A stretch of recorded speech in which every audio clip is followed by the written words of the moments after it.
The Gary Sansing Public Forum is intended for matters not included on the agenda for the upcoming Board of County Commissioner meeting. Citizens wishing to attend or address items on the agenda should sign up to speak to such item as the regular Board County Commissioner meeting.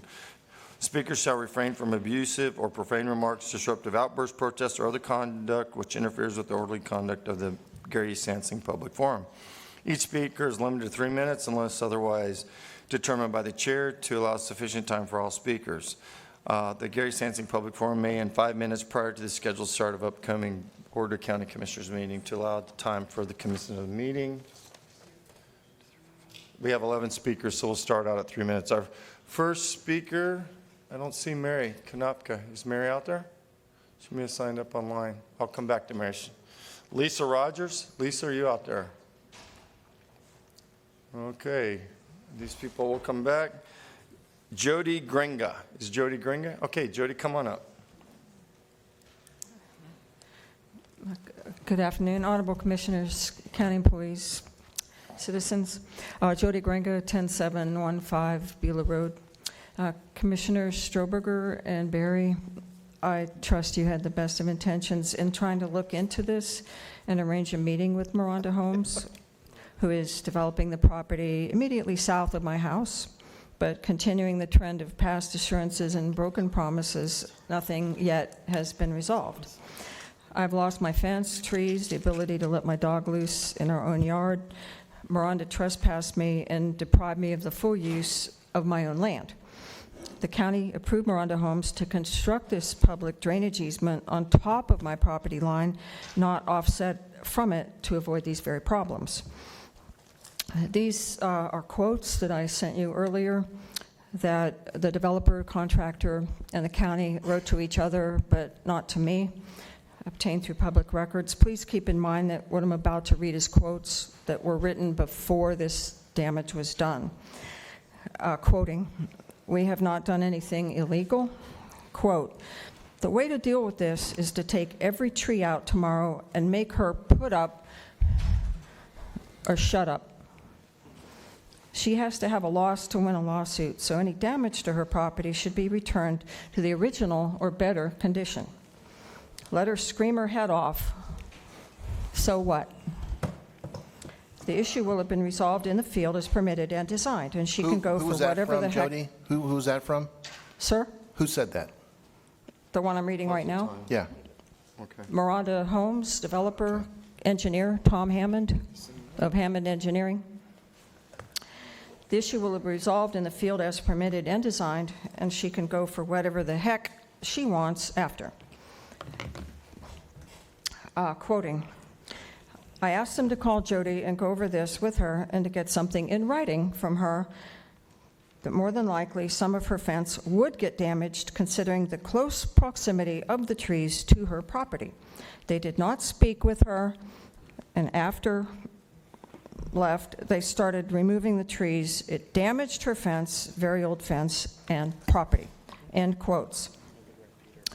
At board meetings 7 August and 4 September, we exposed that contrary to what Horace Jones spread as false report, the surveys of record show that my fence is not on Miranda's land, but is on my land. At least it was until Miranda tore it out. This destruction happened a year ago, but no replacement, no payment for Miranda's damage yet. The board has not been honoring its responsibility to protect county residents. I am a veteran. I'm a retired officer of the United States military. I'm a senior citizen, but this is no way to treat anybody. What progress have you made to ensure that developers do not trample on citizens, starting with Miranda Homes? You wanted the meeting in Miranda and me in September, but it's now October. Or is the county going to sit back and continue to do nothing? Thank you, Ms. Gringa. Commissioner Stroberger, do you? Yeah, I have a meeting with them next week. Next Tuesday, we're having a meeting. Send me that text that you just read, because I want to repeat that to them. Okay? Next Tuesday? Yep. You're not invited to that meeting. I'm gonna talk to them first, and then I'm gonna try to get a resolution. Okay? And Yes. if I can't, then I'll bring you in. All right? Thank you. Yes, very much appreciated. Thank you. Thank you, ma'am. Thank you for your service. Gary Holt, you're up next, and Jerry Price, you're on deck.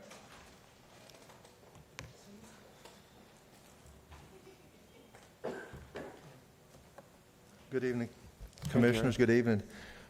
Back again for customary use at Perdido Key.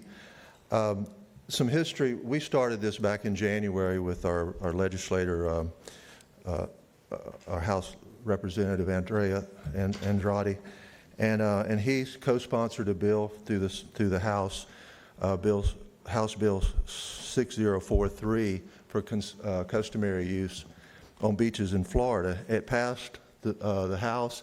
It went to the Senate. Our Senator Trimble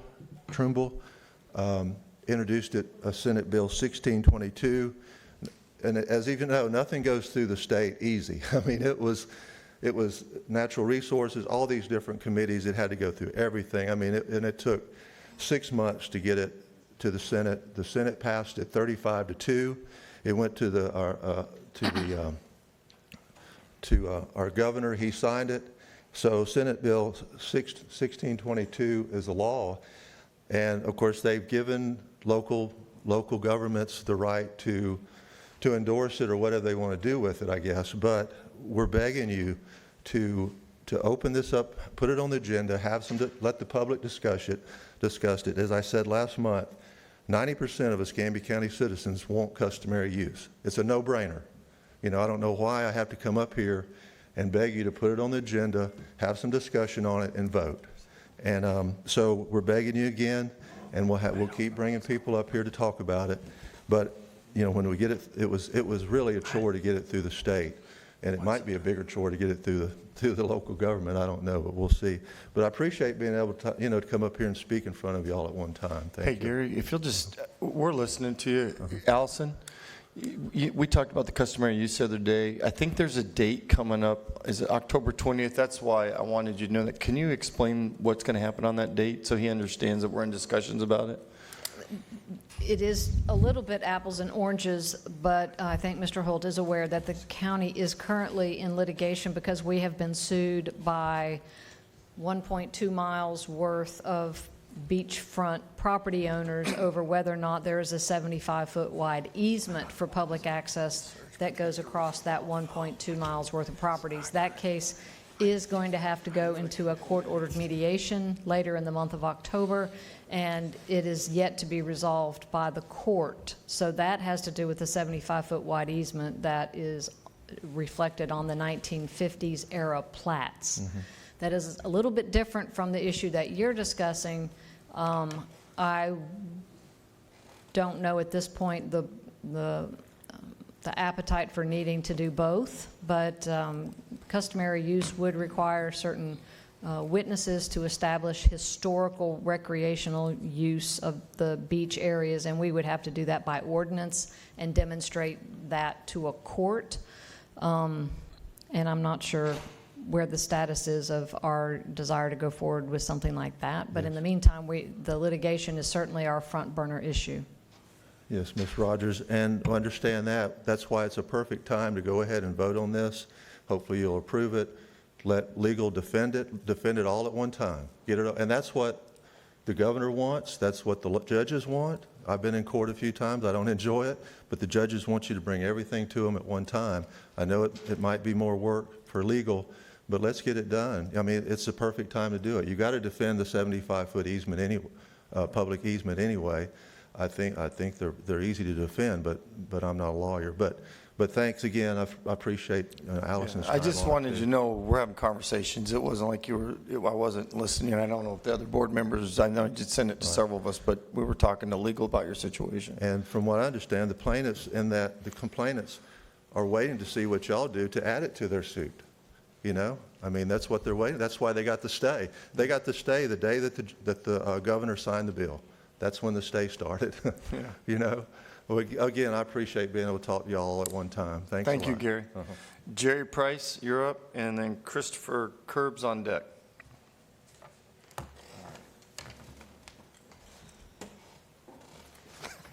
My name's Jerry Price. I live at 27 Gulf Street. I came here today to ask, persuade, and encourage each of the commissioners to put a signature on a piece of paper. I sent a piece of paper to Mr. Kohler requesting a study for the New Warrington Road Mobile Highway intersection, and that is to make that intersection into a turn lane and do away with the median. The way I see it is that DOT has to do the study. There's a good chance DOT will pay for the bulldozing the median out and putting in a turn lane. That turn lane can go both ways. It can be a turn lane turning onto Mobile Highway, or it can be a turn lane turning onto Old Quarry Field. However, the study looks at what's the best way to do it. There's a lot of panhandling going on in the area. Every week I pick up a container and a half of trash, and I put it in my own container, and I get rid of it every week and try to keep the intersection clean. I don't mind doing that, but it gets to be a hassle, and it'd be nice if you could get the DOT to put up the no camping, no trespassing sign at that intersection where that traffic signal box is. There's no reason for anybody to be there at that traffic signal box. Thank you. Yeah, thanks, Jerry. That curb's been an issue. It's not being enforced with our own ordinance that we passed on this board probably a year and a half ago, so I'll revisit that. I appreciate you bringing it up. Chris, Curb, you're up next, and then David Wu, you're on deck. How y'all doing this evening? Chris Curb with Flood Defenders. I've been coming up here about 4.5 years, and a lot of the things I bring up, I repeat. I'm going to repeat some things. Floodsmarts.gov, historical claim data. Between 1980 and today, well, 2023, they hadn't put in 2024 claims. We had $19 billion in flood claims for 303,900 claims in the state of Florida. $19 billion. In Escambia County, we've had $720 million for roughly 12,000 claims through the National Flood Insurance Program. Now, why are we seeing increases? If you go to this floodsmarts.gov historical claim data and you go through each year, you can put date ranges, years, counties, and what you will see is the flood claims are going up and the cost of damages are going up. You can compare 1998 George or 2004 Ivan, and you'll see that April 2014 and Hurricane Sally have much bigger, more claims and much bigger amounts. Why? It's because our storms are getting more intense. They're getting more frequent, and they're longer durations. And we're using old rainfall data. Wasn't until 2015 that we changed to a 100-year design, but we're not really doing a 100-year stormwater design because we're using rainfall data that's 45 years old. Doesn't include the last 45 years of rainfall data. That's not science. A speaker earlier mentioned an engineer, Miranda, Doc Gringa did, and she said that Tom Hammond. Well, he challenged me to bring up some new developments that were designed using this 1945 data. I'll give you two.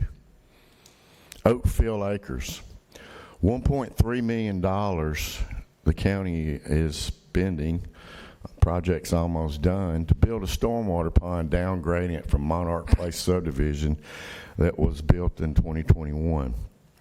That subdivision is built out. Oh, and we had to put inlets on the upper side. The other project is $1.5 million for Bayou Basin, Bayou Marcus Branch B Basin. That's a study, even y'all have done a few projects in there, but they didn't have flooding in there until 2012. Wonder why? Chris, you're going to have to wrap up your thoughts because I had It's several because new we're using speakers. old rainfall data. Thank you. Okay, thanks, Chris. David Wu? This is David Wu. Okay, David, come on up, and then Greg Davis is on deck. Good afternoon. Thank you for listening to us today. I live in District 5, and I just want to let you know that even in cantonment, I support the customary use for the beaches allowed by Senate Bill 1622. It's just good for the community, good for citizens of Escambia County to have more beach access. And that's about it. Just thank you very much. Thanks, David. Appreciate your comments. Greg Davis, is Greg out there? Greg, come on up. And then Charles Krupnick is on deck.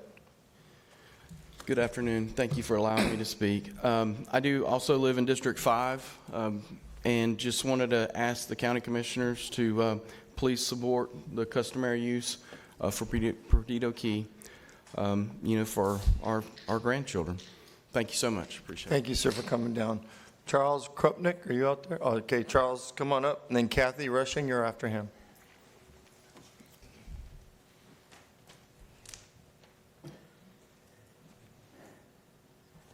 Yeah, Charles Krupnick, 14500 River Road on Perdido Key. New Florida law, SB 1622, repealed Statute 163 that required a judicial declaration affirming customary use before a local government could adopt an ordinance or rule based on customary use. The recent law is not a directive to move towards customary use, but a return to conditions before Section 163 was passed in 2018, and when private property rights on Perdido Key were in place.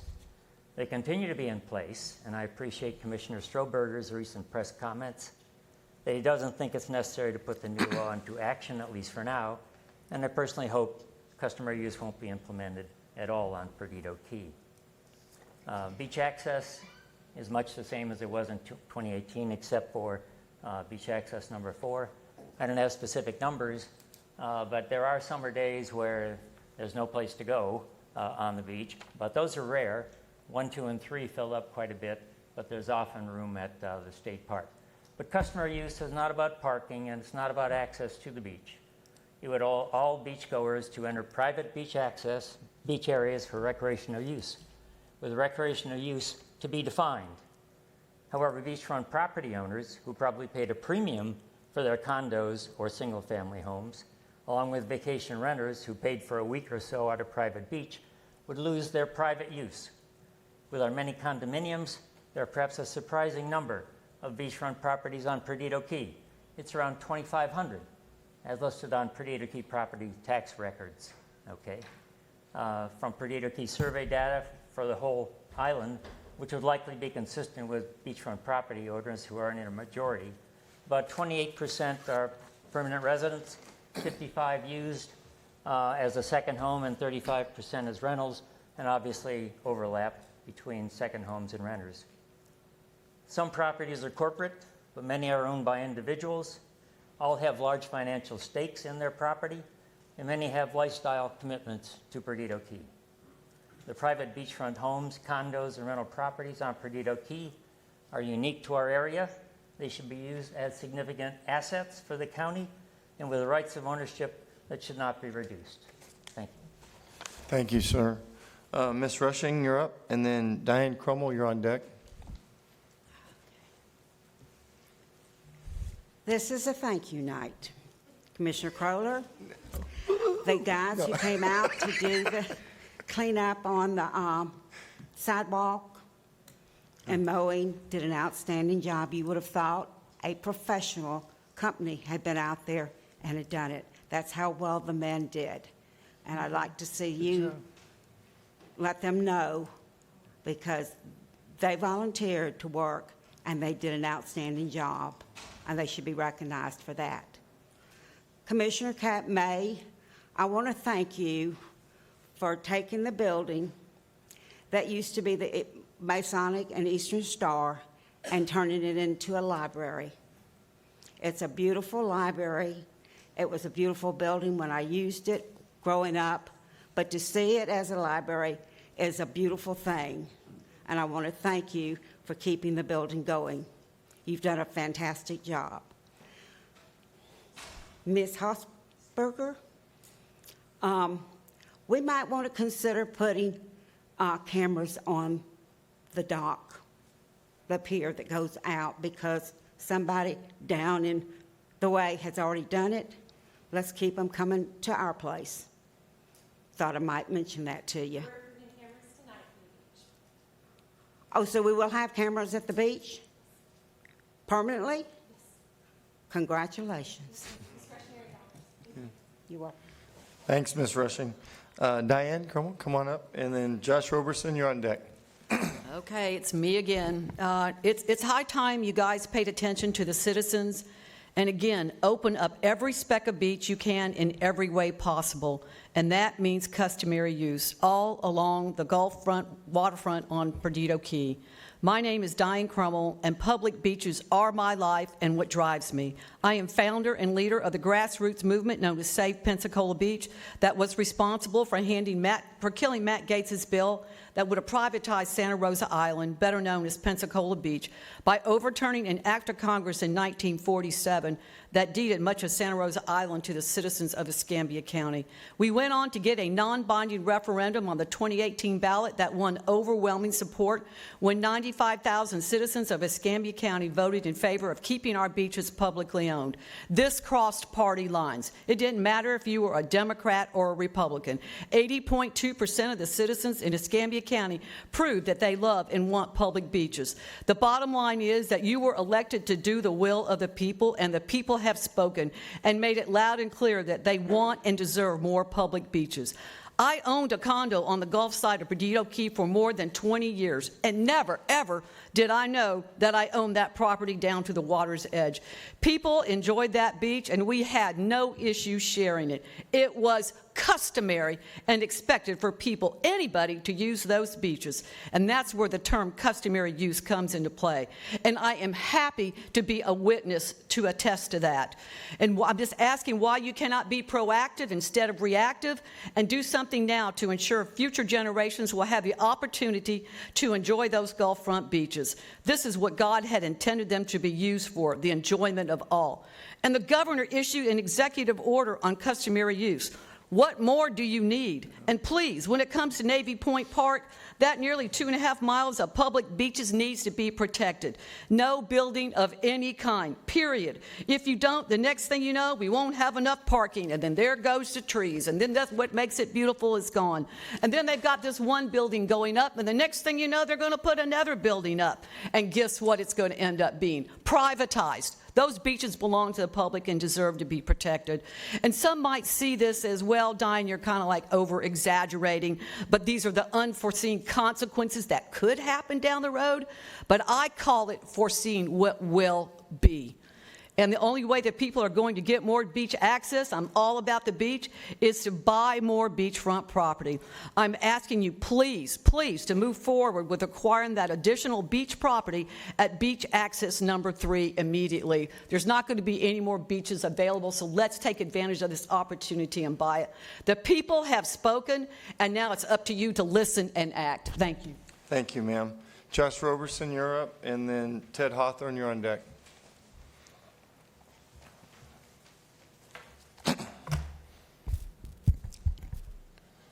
Hey, good evening. How's everybody doing? Josh Robertson. So, is now too soon? A year ago, we were discussing, and I say we as in District 5 and myself, transportation concurrency. Can we talk about that? I mean, everybody brings up impact fees. Can we have that conversation now? Is it too soon about the budget for next year? Can we throw that in there? Transportation concurrency? Can y'all discuss that maybe in a committee of the whole meeting and not impact fees? Let's throw that out there. It's been a year since that was discussed, and that's on record. I'd like to hear that discussed. I want to bring something up, and maybe next year when there's a new chairman that actually supports the rollback of taxes. She's sitting next to you. How about let's go with it right here. It's a zero-based budget. How about that? And have the directors say that what they need and why they need that money and do that. That'd be nice. I've got some notes here for this, but I wouldn't want to go. I don't want to do too much time into that. I'm going to go with this. Since Chairman Mr. Kohler, Commissioner Kohler, you want to bring up the FACT, the Florida Association of Counties. That's a great government organization. It's kind of like a de facto what do you call it, a PAC, I guess. It's more government. We know that. So you said we're in the top third. Well, I give some leeway and say misspeaking. That's not true. We're number 30 out of 67 counties in millage rates. Right here. I went through it and combed through it. It's right there. The next slide after that you showed last week, and you said, oh, the homestead exemption. Remember, we're in a huge military community, and if you don't file that exemption the year prior, it doesn't happen. There's 3-year orders here. Okay? So keep that in mind. There are some 10% counties. That's the state maximum. There are 9% in all this, and that's the 10 poorest counties in the state, by the way. But also, I'm going to read you something here. You'll know where it came from. You'll know.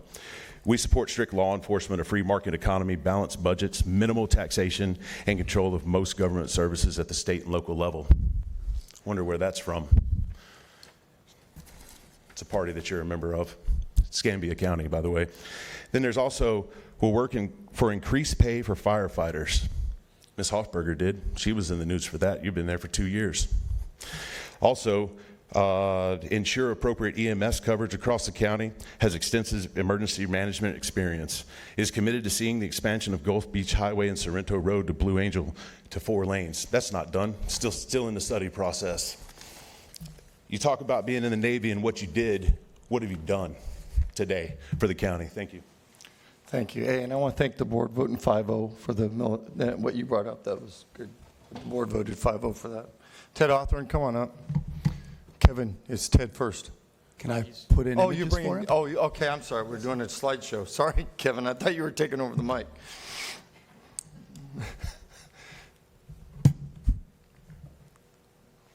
And then Pat, you're after Ted. Somebody's already on it. Good, thank you. Mr. Chairman, members of the board, county leadership, thank you for your time. From the legally binding Navy Point Covenant with Escambia County, 1944 to today, the area designated as park on a revised plat of Navy Point to be recorded shortly is hereby dedicated to the public for use as a park. No structure of any kind, nature, or character shall be placed or created on any of said park area. This prohibition shall apply to wharves, docks, piers, and boathouses connected to the said park area. My name is Ted Hawthorne. I've lived in Navy Point since May of 23 and currently serve as president of the Navy Point Neighborhood Watch. Before moving here, I lived in Sandy Springs, Georgia, a city that proudly calls itself the City of Trees. Escambia County spans 876 square miles, yet according to myescambia.com, only 4 county parks are both waterfront and offer a walking path. 4.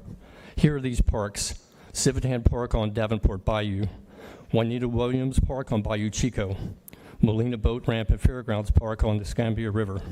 Combined, these 3 parks offer less than 1 mile of waterside walking paths. The 4th park is Navy Point Linear Park, which myescambia lists as Navy Point Boat Ramp and Park. The county page doesn't provide the length of its path. In fact, it doesn't mention the existence of a path in the park at all. But as I expect you're aware, its path surrounds the entire peninsula, offering 2.25 miles of continuous scenic waterfront travel through shaded live oak groves, stands of longleaf pines, native plants, and palms. That's 3 times the length of the other 3 waterfront park trails combined. That means Navy Point Linear Park accounts for 75% of all waterfront parking trails in the county park system. And it's not just length, it's quality.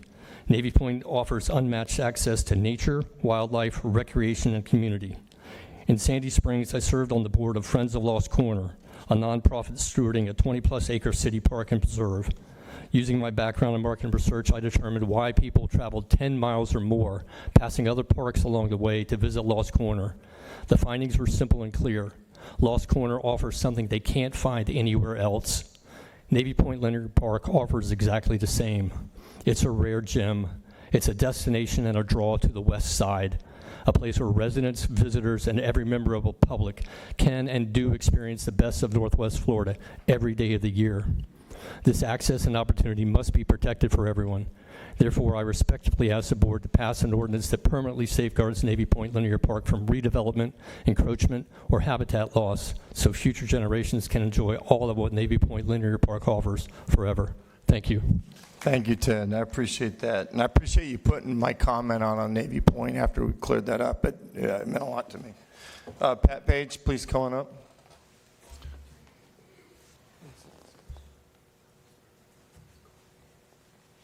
Good evening, and thank you for allowing us this time here this evening. I'm here to represent my neighbors of Navy Point. I'm a very long-term resident of Navy Point. I was born in Navy Point and left and then came back in 1976 and have been there since then in Navy Point in my home. There is a covenant that Lawson Byram Eleanor made, the developer of the park. He made this covenant to say that there would be no permanent structures built on the linear park. And he declared it such as in writing in the original abstracts of the building. I'm here simply just to represent my neighbors to ensure that the park stays clear for the people to come and enjoy and the wildlife to thrive and enjoy. Thank you. Thank you, ma'am. Timothy Gibson, are you out there? Come on up, Tim. And then Rhonda Eubanks is on deck. Good afternoon, Council. Thank you all for hosting.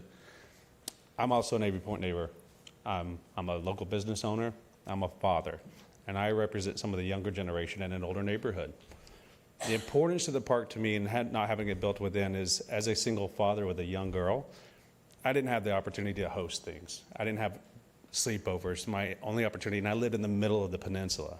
So the importance of the park came to me when I could find a piece of property that was on the corner, or at least on the edge of it, was a door to open up to my child to have friends and other neighbors. That's still the same platform it was back in the 40s, the 50s, until today. We're having younger generations move into that, and safeguarding it, to me, is the ultimate goal. If we don't have that, our next generations won't have it. We're on the cusp of being a very historical district by years and rate there, and I would love everything we could to protect it and keep everything building off of it. You've done a great job on the Navy Boulevard. Let's urge to continue to do that within our neighborhood, and let's build these historical districts back up, not only downtown, but our surrounding areas. Thank you, sir. Rhonda Eubanks, you up next. Kevin, you're on deck after Ms. Eubanks. Is it Eubanks, ma'am? Is that Eubanks. Eubanks, okay, sorry. Right. Thank you. Good evening to the board. My name is Rhonda Eubanks. My address is 111 Northwest Gilliland, which is in Navy Point. I have lived there since 2004, just before Hurricane Ivan. I want to speak for our community residents. We are a small community, and it was built in 1944, mostly for naval families that were there at the Navy base. Most of our residents there are senior citizens and retired.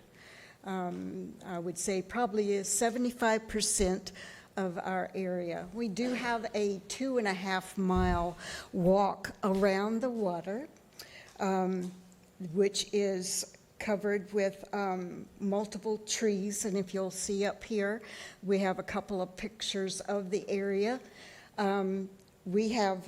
Most of us have moved there because we want and continue to want our quiet and relaxed atmosphere. We enjoy our neighborhood the way it is. We are trying to eliminate any changes to our area.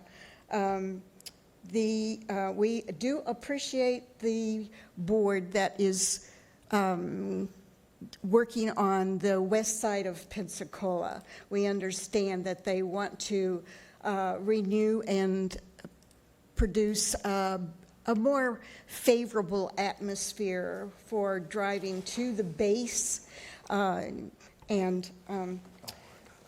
our community, we we would like not to see any future building in our area or cause any type of interruption to our lifestyle. Actually, my grandmother lived there, and I was 4 years old, and I used to swim in those areas myself. And that's one of the reasons I bought there. I grew up in Scenic Hills, which is quite a distance from this area. But I like the atmosphere, and we would like to continue so. And if Mr. Kohler would help us in that matter, we certainly would appreciate it. We foresee later on in our future not to have our areas changed or any building sites permitted in that area.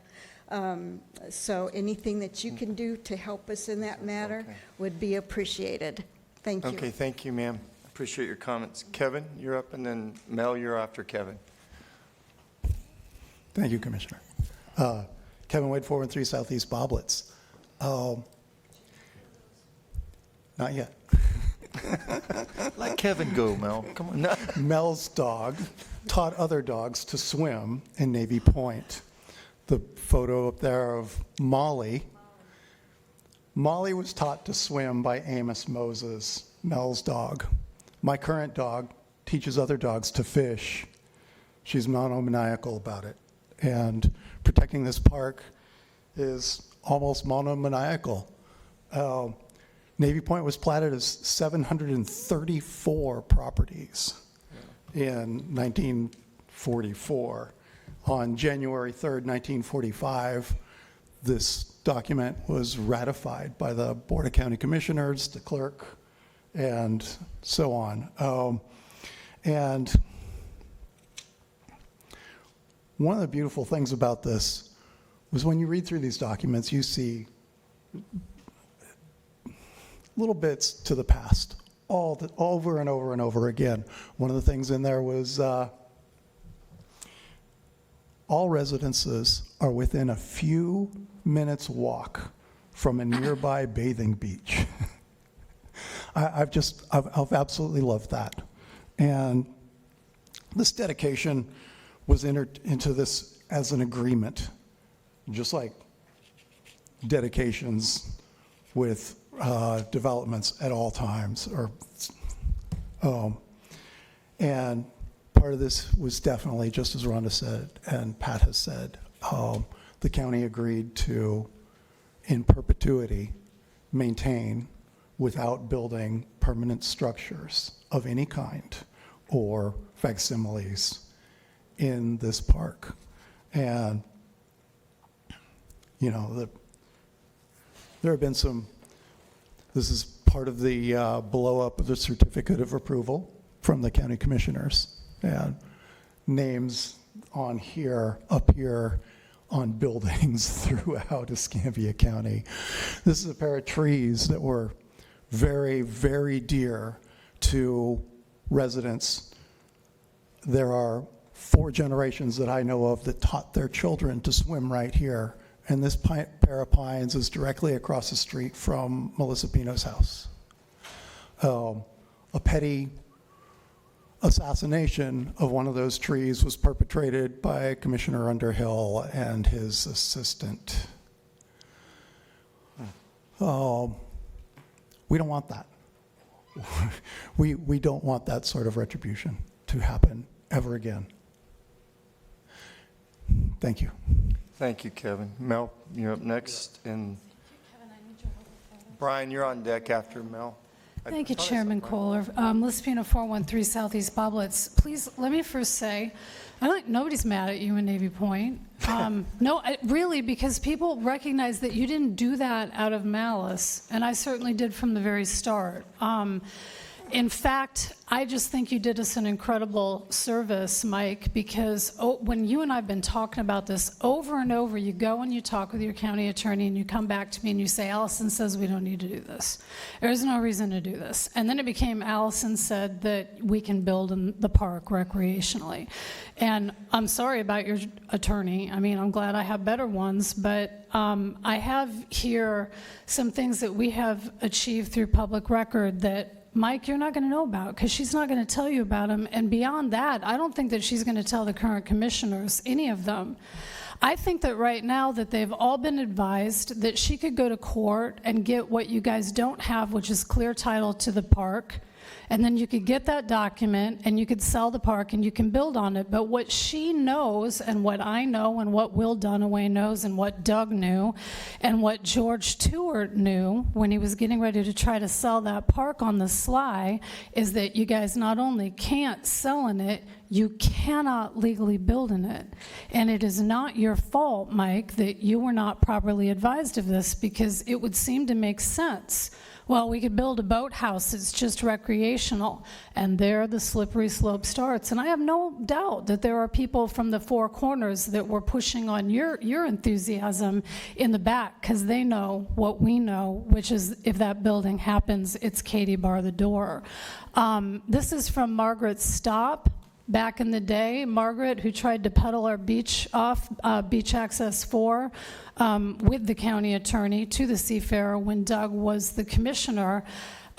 She says the park qualifies as county property, but she's speaking out of both sides of her mouth because what she says is that you guys have an easement to perpetually maintain it that you entered into with a covenant. That's a sacred legal obligation that you don't just get to blow away when the decades pass and you don't want it anymore, and it would really be nice to be able to do some other things. Kevin, could I have the next picture, please? What's important about that is she is admitting that there are lots of restrictions to building. I'm not going to read this whole thing aloud to the people on the dais. Many people here have seen it before. Commissioner Berry was advised of this when he was chair, and I had Will up on the broadband issue in the park. One thing that people will say is, well, Mel, nothing counts because you guys were supposed to have racial elements too. That doesn't blow away the covenant, and your existing real estate attorney recognizes there cannot be any building in that park. The reason people are confused about it is because at this date, you guys inserted language that was wrong and false, and you put it out in a memorandum. Mel, wrap up your thoughts. To Navy Point. I just want to make sure that you know that happened. Mike, that's where all the confusion and the division in the neighborhood lies, because when the county attorney's office pulled this number in 2003, they tricked people into thinking there had been a transfer of ownership. Okay. There's no transfer of ownership. So please, we need an ordinance on the park portion with a unanimous vote, and I'm happy to answer any questions. I just want to make a comment. So, and I want to give a little history, and I think most of the people in Navy Point know. So historically, I'm going to tell you how this went down. There's a very good man, his name's Tim White, came in, had an idea. I don't just do things without communicating with people. I called Ted with Tim Day, had a conversation. There was nothing that was going to be mandated to Navy Point, and I heard you loud and clear, okay? I listened to people. Same thing on the Myrtle Grove Library, the 57th Avenue. I talked to the people in the neighborhoods. Allison did tell me some information that we disagree on. I know you do, and our contract doesn't matter. It's not happening, okay? As far as the ordinance, I'll go back and work with our legal staff to see what we need to do with Tim. But as far as that's not going to happen, I have a meeting on Monday with looking at other options. Maybe for them it may not even happen, but it's not going to happen on Navy Point Park, okay? So I heard you loud and clear. It's just not going to happen. May okay? I just... Yeah, 15 seconds. 15 seconds. Mike, you're not always going to be here. That's why we need a good commissioner who will help us to do this thing now, because we had 2 previous commissioners that tried to sell it. God willing, you're elected again. We know you're not going to do anything to it, but we need you to help us protect it from a bad actor. I heard you, Mel. Give me a couple weeks, okay? Thank you. I move pretty quick, but I can't make it happen right now. All right, Brian Wire. Brian, you're up.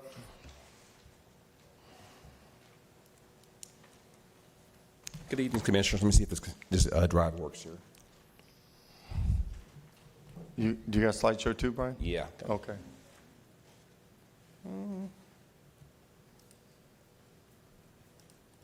Sorry about this.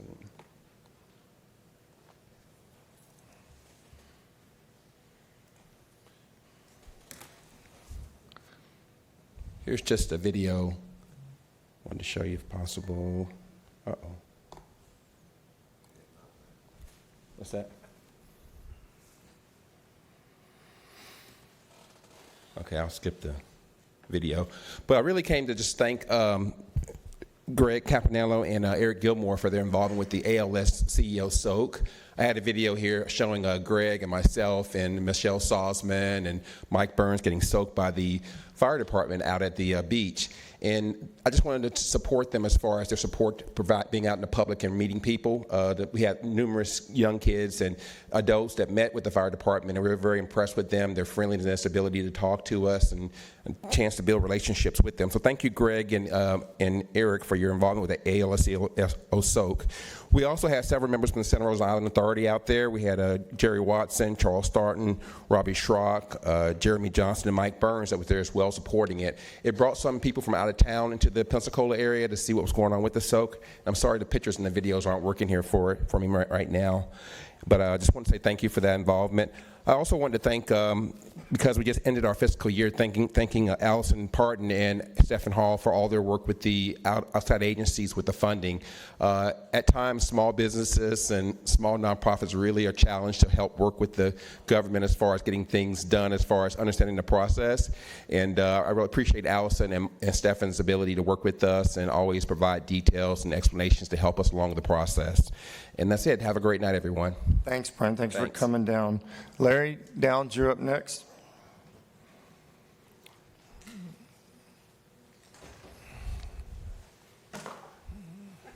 Hey, we're not going to litter this chamber. Larry Downs, Junior Plumbing LLC, because fecal matters. All right.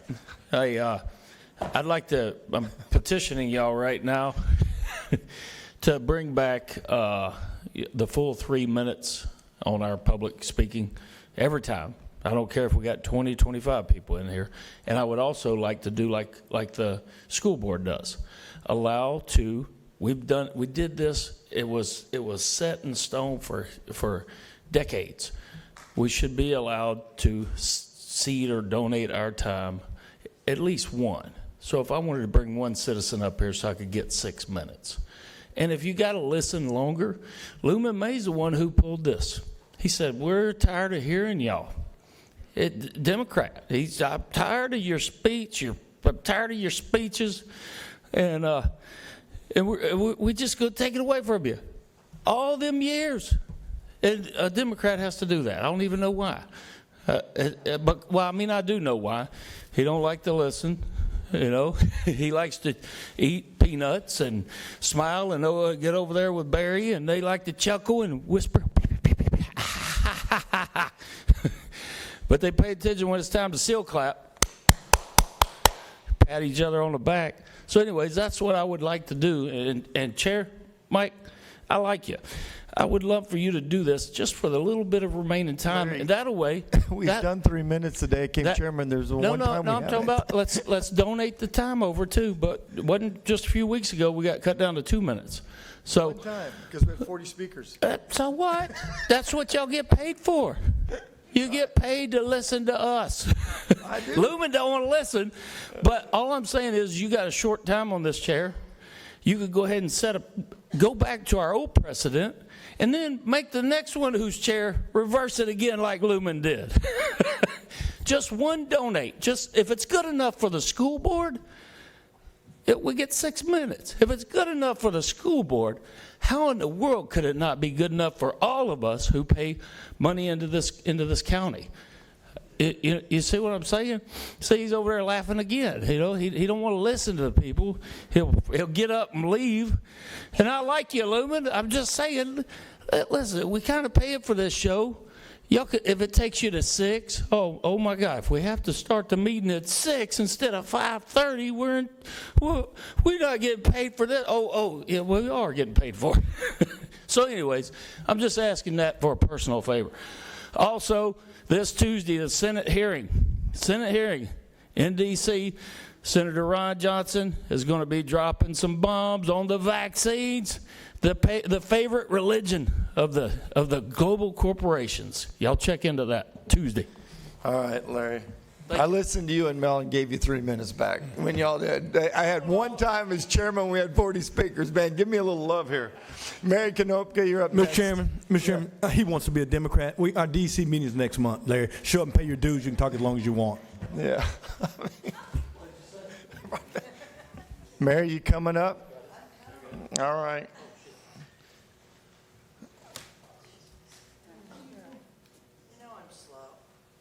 We're here for you. Check it out. Oh, we're not even starting the clock. No cane today. Check it out. What now? I got. Oh, no cane. Good, you're doing better. I'm doing better. I got diabetic shoes and ready to go. I'm glad to hear it. All right, let's go. All right, hit it. Commissioners, especially Commissioner Hofberger, I wrote a review of audience poll comments after the first public meeting on the budget. It was not accusatory. It's frustration. Lots of frustration. You said to the audience that there was a lot of misinformation out there. I hope you realize that these chambers were packed with people from every walk of life, every race, every socioeconomic status, and every level of education. These people do research, but apparently do not use the same sources as you do. There's just so much misinformation. You hear it at every meeting about something. I heard it not too long ago. You answered one of my colleagues, because you said, email me if you have questions. One of my colleagues emailed you talking about an issue, and you said, I researched it, it doesn't work, do your own research and go talk to your own commissioner. That's not even nice. The commissioners say they can't talk to each other about matters due to the Sunshine Law. So how do you know what's going to come out of each other's mouth when you're at a meeting, when you meet about something? Your aides might give you some clues, but that's not nearly good enough. How do you research a topic if you don't know what's in the wind and you don't know what each other's doing? Constituents, they live here, they care about their area. They have a vast knowledge of a lot of things. A topic appears on the agenda. If the constituents are able to get to the meeting on time, and I'm sorry I wasn't on time today, your machine's ready. That's why I wasn't on time. You give people 3 minutes to explain everything, but it's just real hard to explain everything and the impact and everything in 3 minutes. Then you take a vote. Well, you discuss it. Sometimes you discuss it, not among us. We don't have a chance to say, oh, what are you talking about? What does that mean? You discuss it among yourselves, and then you vote. Sometimes you don't discuss it at all, like with the electric buses. I have seen Mayor, that, wrap up your thoughts. Okay. If you can't talk among yourselves in your offices, how do you not discuss anything after your constituents speak? Hotel Tango Foxtrot, do you know what you are doing is good for your county and your constituents? Thank you, Mary. Steve? I just wanted to mention that when everyone from Navy Point was talking, I thought we were talking about, I didn't know we were talking about a boathouse. I thought we were talking about Trump Tower South or something like that. Yeah, he wouldn't know because we can't talk. So, all right, are you done? Okay, Lisa Rogers is, okay, you showed up. Okay, that's our last speaker, Lisa. And come on up.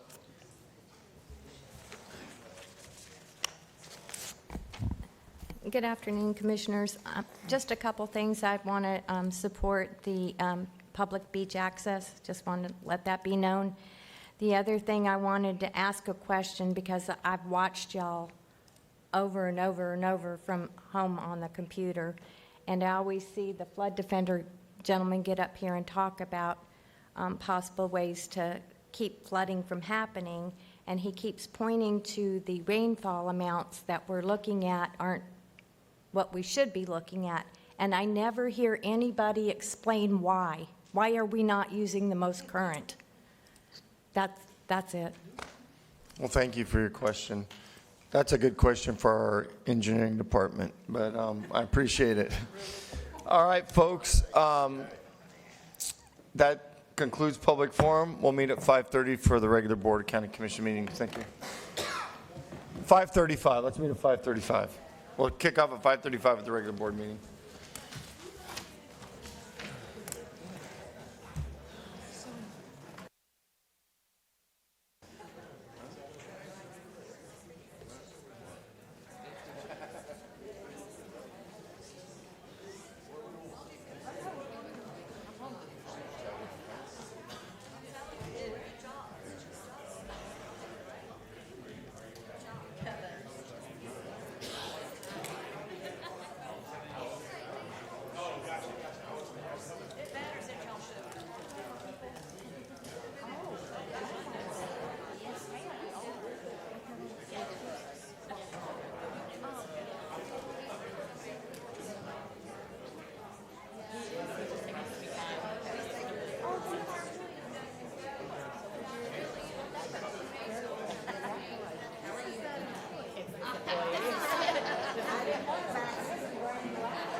Yeah, I was trying to get to my D drive and the thumb drive and play it, but it wouldn't play. I'm sorry about that. No problem. Okay. I sent them to you individually, so.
tried to keep it.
Round two.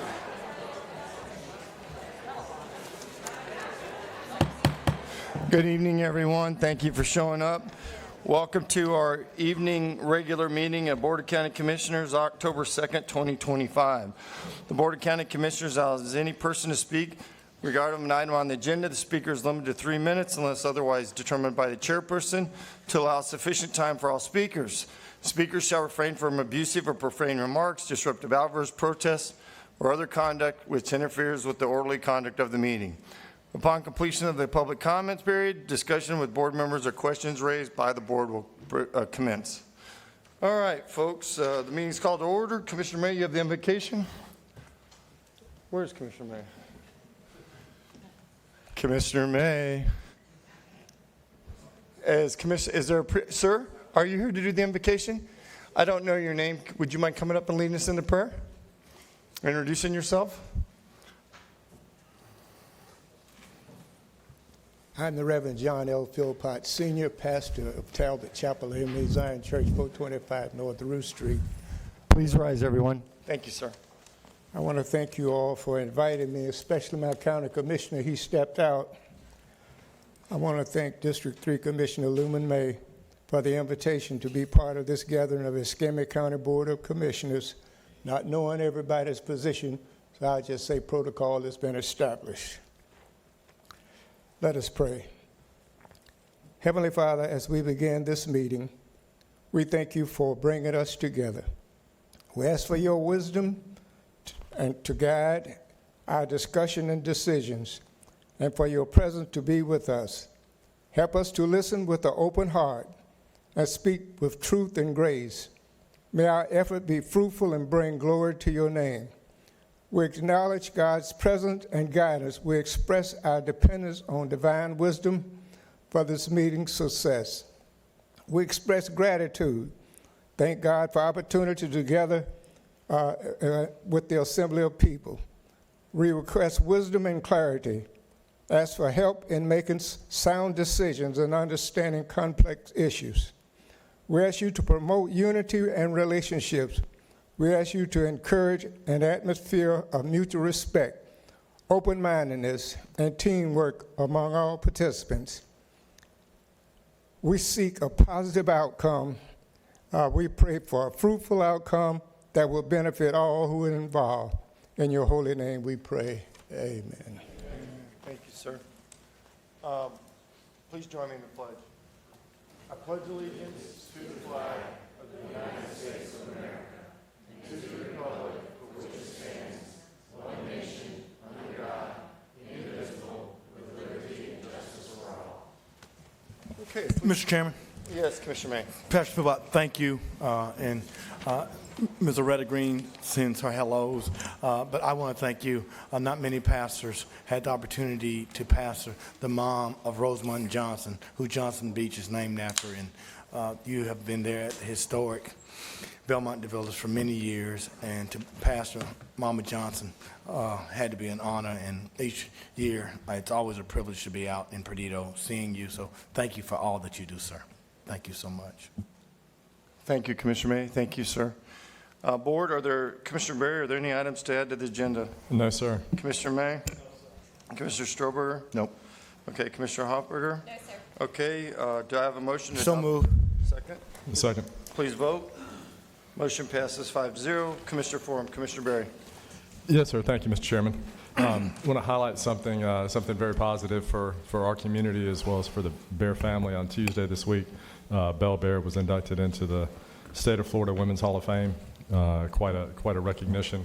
You know, anytime we have folks from the Panhandle, especially from Escambia County, that are recognized statewide, it's a very it's a very deserved honor, because the attention with the the lack of resources as well as the lack of density of population that we have here, we're often forgotten, especially statewide. And I think all of us know Belle, and to have her champion your cause is to have yourself a winning cause. So it's not a surprise, but it's still a huge honor. I believe the ceremony was Tuesday evening in Tallahassee, and it's quite a recognition for a true leader in Escambia County. So congratulations to Belle and all the family that I know took part in the event as well. Thank you, Commissioner Berry. Commissioner May?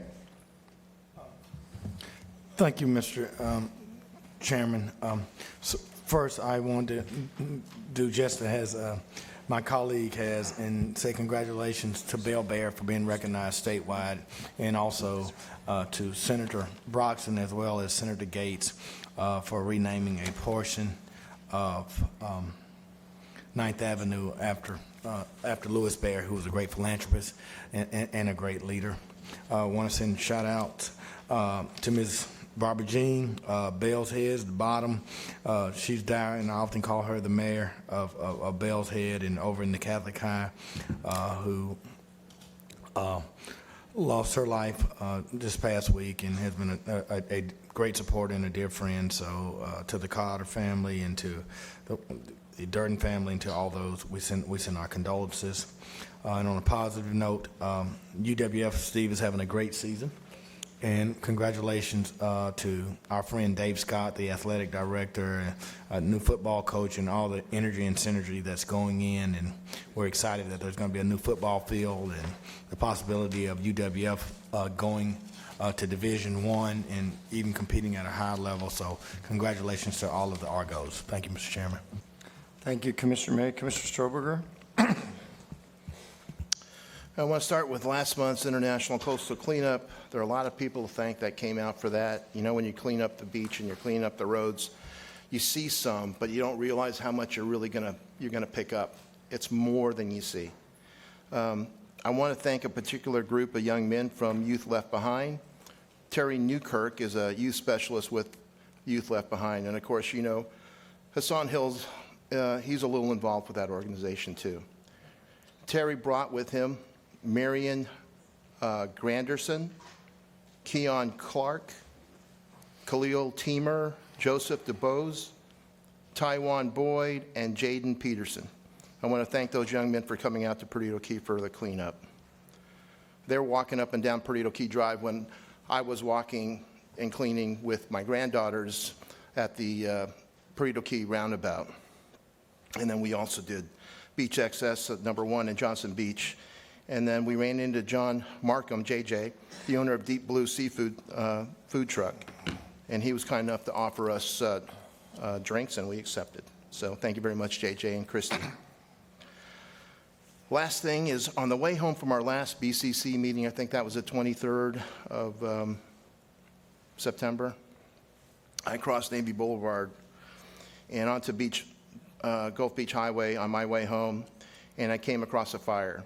And I've seen fires from a distance. We probably all have. The aftermath of fires. If you've ever been in California, you see fires all the time, you know, right there next to the freeway. But this time I was the second one on the scene. There was a woman stopped in the middle of Gulf Beach Highway in front of the First Baptist Church of Warrington. She thought there was someone, or she said that there was someone named Joe inside this building. It was like an abandoned home. And she was frantic. She was on her phone. She called 911. I tried to help, but I wasn't going to be able to get into that building. But I've never been that close to a fire before. I mean, I've seen fires. I've started fires when I was a kid. But this was a big fire. The whole house was on fire. The roof was on fire. All the windows were billowing smoke. The entire building, and it was hot. So me and another guy were breaking windows, yelling for Joe. Before we knew it, the fire department was there, and they were there. They were there pretty quick. I mean, this happened so fast. If Joe was in that building, and he wasn't, there was no one there. Thank God. He wouldn't have been able to come out by himself. But I guarantee you, those firefighters, if they had found him, they'd have brought him out. So anyway, I was proud to see them there and doing what they're trained to do. Like I said, thankfully Joe wasn't in the building. But I appreciate our firefighters, but moments like that make you appreciate them more. I was reminded of the people that came to speak at our budget meeting, beginning with, I appreciate the firefighters, but they don't want to necessarily pay them a competitive wage. So I guess I want to know what's your life worth? It's worth it to me to have a professional firefighter come to my house to save my family. Thank you. Thank you, Commissioner Stroberger. Commissioner Hofberger? Thank you. I actually come from the restoration world, so before this life I did water, fire, mold, cleanup, and reconstruction. A fire will double in size every 2 minutes, so those minutes do matter. So thank you for that. Thank you for being here tonight or tuning in if you are watching us from home. We do have a light agenda, but that does not mean that things have not been taking place that are worth celebrating. So we have actively been working on the new fire stations to be built. I'm going to ask Wes to do an update on that so the community is aware where we stand. And I'm excited about the progress that we have made on those, and I am thrilled that we are investing so much in public safety.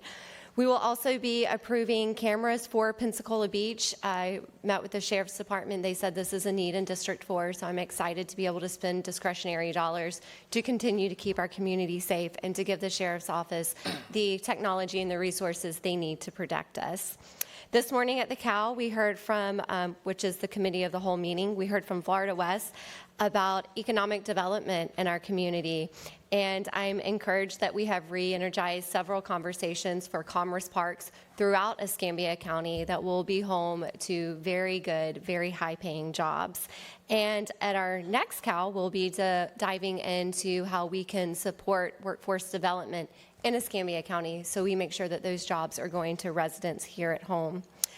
Carpenter Creek Restoration Project. So one of the things that is really important to District 4 and our community is the health of our waters. So we have a Carpenter's Creek Restoration Project open house Tuesday, October 7th at the Bayview Community Center. That's going to be at 5 p.m. So if you live along Carpenter's Creek or Bayou Tahar and you want to know what we're doing to clean up those waterways and how you can get involved, I encourage you to attend that meeting. And I also want to take some time to do pretty much a public service announcement.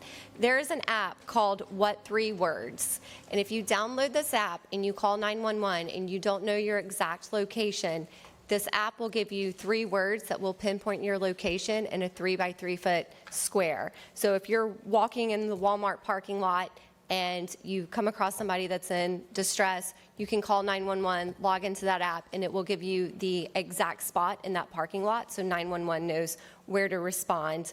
If you're hiking at UWF or walking around in your neighborhood and you come across an emergency, or you're on the beach and you need to give your exact location, this app will give it literally by a 3-by-3 foot radius. So encourage everyone to download What 3 Words. And as always, if you have questions, you can email me at district4@myescambia.com. Thank you, Commissioner Hoffberger. Just a couple things I want to highlight. 3 of the commissioners mentioned something. Steve, yeah, you're right. I want to applaud the Warrenton Fire Department for being there that night. Been out there several times. No one needs a firefighter until the house is on fire. They need someone to come save them, and then everyone needs them. The other thing is just Commissioner Hoffberger, I'm glad you mentioned Carpenter's Creek, but Commissioner Hoffberger and I sat on the Pensacola-Perdido Bay Estuary together, and I know but the county put that as one of our legislative priorities next year, so I know the board supports that, and so that's good as well. As you all know, the federal government's closed, and I started thinking about this because I got a call yesterday which affects several of the commissioners on this board, and oftentimes the county gets beat up. Since I've been on this board almost 3 years, only the snow apocalypse, I think that's the only time we've closed down, and we didn't even close down for that. We still had mission essential people. We still had staff running. So I know the county sometimes takes a beating, but your staff's out there working, and they work for you. Sadly, the federal government can't figure that out right now. I went through several of those over the years. But I just want to applaud the staff. And the first person I want to applaud is obviously Jamie Higdon. So the call I got yesterday was from a developer that I know has interest in Commissioner May, Commissioner Hoffberger's in my district. And he didn't call me till after he'd reached out to someone in your staff. And he said, I called Mike, and I can't believe they were out there and filled the pothole. And one of the staff from Public Works came out and met me there, and they did it all within 2 days. And as you heard earlier, if you're here for Public Forum, Ms. Rushing commented on the work that they did over on Winthrop for us. So great job on that. The second thing I want to highlight, because I don't know if it's going to be a point of discussion tonight or not, but I want to thank CMR and Wes. There's a lot of people look at the write-off on the ambulances, and we can talk about that. That's a national problem. People don't know when to call an ambulance, when not to call an ambulance. CMR right away after talking to Wes put out something today to try to guide people to know when to call an ambulance. We obviously have excessive amount of our fellow citizens using ambulances that probably should be going to urgent care or primary care or self-care. And so they put something out today to try to educate our community. I just want to say thanks, Wes, for doing that in a timely manner. And we probably need to repeat that. I'm sure Eric Gilmore helped with that, so thank you very much. And Commissioner Berry, I know you mentioned Ms. Bell. I want to highlight the day before, his dad, they renamed the road, and, you know, I thought, several of us was there, I thought we should highlight that. The Bear family's done a lot for this community. And the last thing I want to mention, which is unfortunate now the federal government shut down, but a few of us were out at the base when they opened up the Return to Honor for the POWs.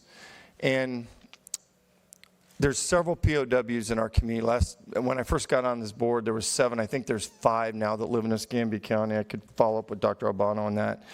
But if you have a chance to go out and look at that exhibit, I think it'll move your heart. And we're very fortunate to have that exhibit here at NAS Pensacola. It's very special. So I just want to thank the museum, Sterling, and all the folks that put that together, and all the POWs that were there that day, and their emotional stories. It was very moving. And that's all I have. Mr. Chairman, if I could, following up on Commissioner Please, go Hofberger's ahead. request.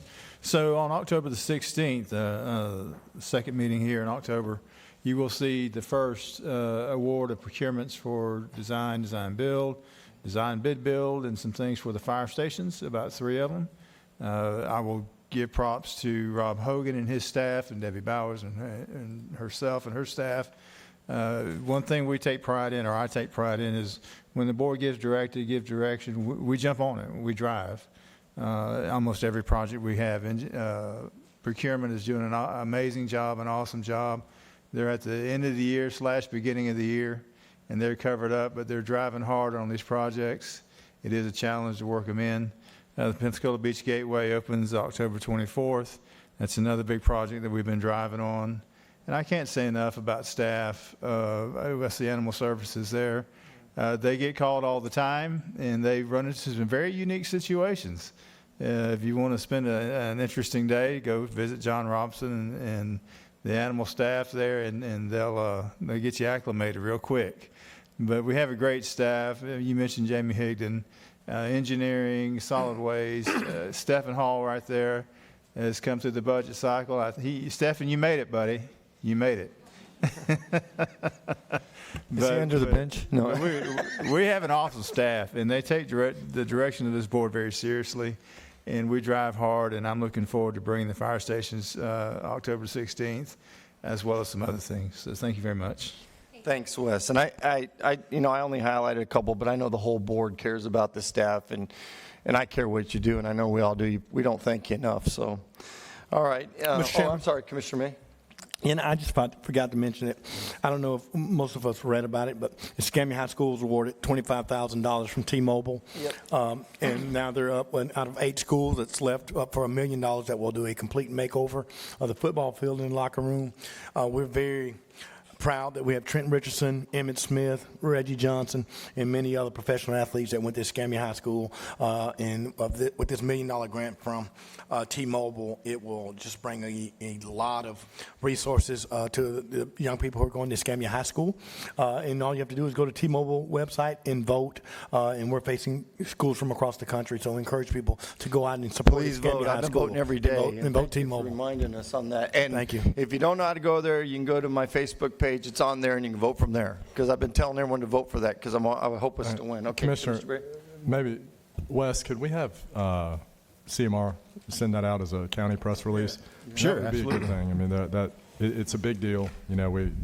Mike, many of us are friends with, the principal, the athletic director, the football coach, all at the school, and there's, it would be a great thing for our community for that type of outside capital to come in. So Amen. anything the county could do, if we could send out, maybe a week apart, a couple of press releases about it, and maybe try to get as much engagement as we can. Yeah, we can do that. Yeah, thanks for reminding me about that. I appreciate it. No, thank you, Mr. Chairman. And Commissioner Berry, it's just not for Escambia. Tate, it'll be what we're doing with turf fields, and it won't be any money off the taxpayers. And so I think out of 8, we may be number 6 right now, and it's all on hits. So I think we have a good opportunity to get that for Escambia High School. And you can vote from your district account and your personal, because I do vote. No. You can vote up to 3 times from different emails. So, yes, All right. There's nothing wrong with that. All right, Board, that concludes Commissioner Forum. Do we have an adoption of the proclamations? Do I have a motion? I make a motion that we adopt the proclamations. Okay, please vote. All right, motion passes 5-0. John Robertson, if you could come up and award Meredith Robertson. John, are you there? Okay. Steve, you're on deck. Okay.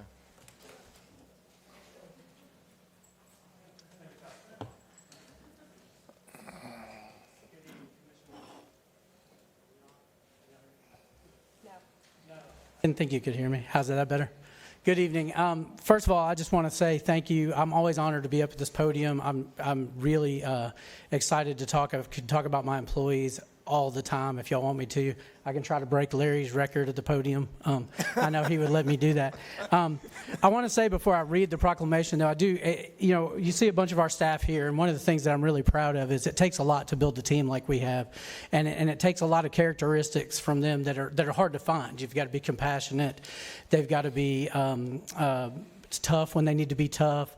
They have to be willing to put in the hard hours, the hard work, those kind of things, and they have to be willing to get just down there and get dirty, dirty and smelly. And we got the dirtiest and smelliest in front of us tonight. So I'm really excited about that part. So I'm going to read the proclamation. No. Yeah. All right. So whereas Escambia County has established an Employee of the Month program to recognize one employee to represent various departments, and whereas Sergeant Meredith Robertson, lead animal welfare officer in the Animal Welfare Department, began her employment with the county on January 19, 2021, and is selected as Employee of the Month for October 2025 for the standards of excellence she displays in the performance of her duties. And whereas in her role as lead animal welfare officer, Sergeant Robertson serves as one of the leaders of the animal search and rescue team, ensuring officers are thoroughly trained and provide guidance and preparation procedures for disaster events. And whereas Sergeant Robertson created Badge Buddies, a social media outreach project to promote pet adoptions and recognize the dedication of our officers have to the animals in their care. And whereas Sergeant Robertson attends multiple community outreach events throughout the year to spread awareness on the duties of the Department of Animal Welfare and highlight the accomplishments of the animal welfare officers working within it. And whereas Sergeant Robertson has responded to hundreds of animal rescue calls, several of which were featured on local and national news, including the rescue of a Muscovy duck struck by an arrow, a juvenile bald eagle, an injured baby possum, a kitten stuck in a drainage pipe, and many others. And whereas ensuring the safety of our citizens and having compassion for our animals is paramount to Sergeant Robertson's role, putting her knowledge and expertise to use in many rescue and investigation operations. Now, therefore, it be proclaimed that Board of County Commissioners of Escambia County, Florida, hereby commends and congratulates Sergeant Meredith Robertson in her selection as Employee of the Month for October 2025. Board of County Commissioners, Escambia County, Florida, Michael S. Kohler, Chair, District 2, Ashley Hoffberger, Vice Chair, District 4, Steve Stroberger, District 1, Lumen May, District 3, Stephen Berry, District 5. Yeah, we got to take a picture. You going to say something? No. Oh, I'm just super appreciative to be receiving this. It's my birthday month, and it's also my favorite month of the whole year because it's Halloween. Yeah, thank you guys. I appreciate it. Thank you. Good job. That's all your Thank you. phone stuff. Oh, thank you. More pins. Oh, really, this and for me.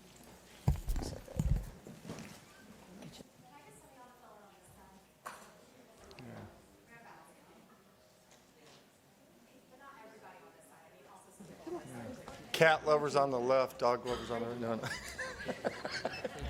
What? I know we're not right, actually. And you're a dog, right? You have a dog. Yeah. Me too. No, I ain't into cats either. I have two pugs.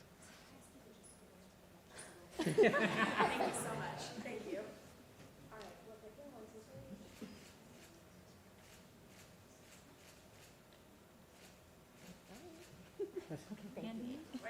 Thank you. Hey. And for the animals. All right, Commissioner Stroberger and everyone here for Italian Fest today, please come to the podium.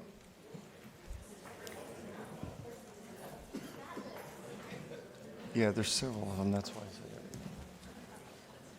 that. All right, we got a large group. This is good.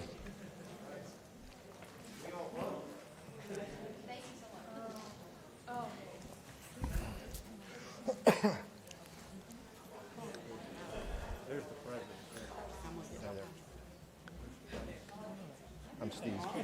Daniel? All right. I'm gonna find if they're real Italians. I've been all over Italy. Wow. It's just a few of us.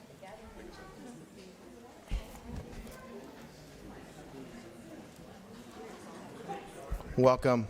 Welcome all the Italians. So I think it was last year. I'm glad I'm doing this. And when this came across my desk and Jose was looking for people to give this proclamation, read this proclamation, I jumped on it right away. 3.1% Italian. Yeah.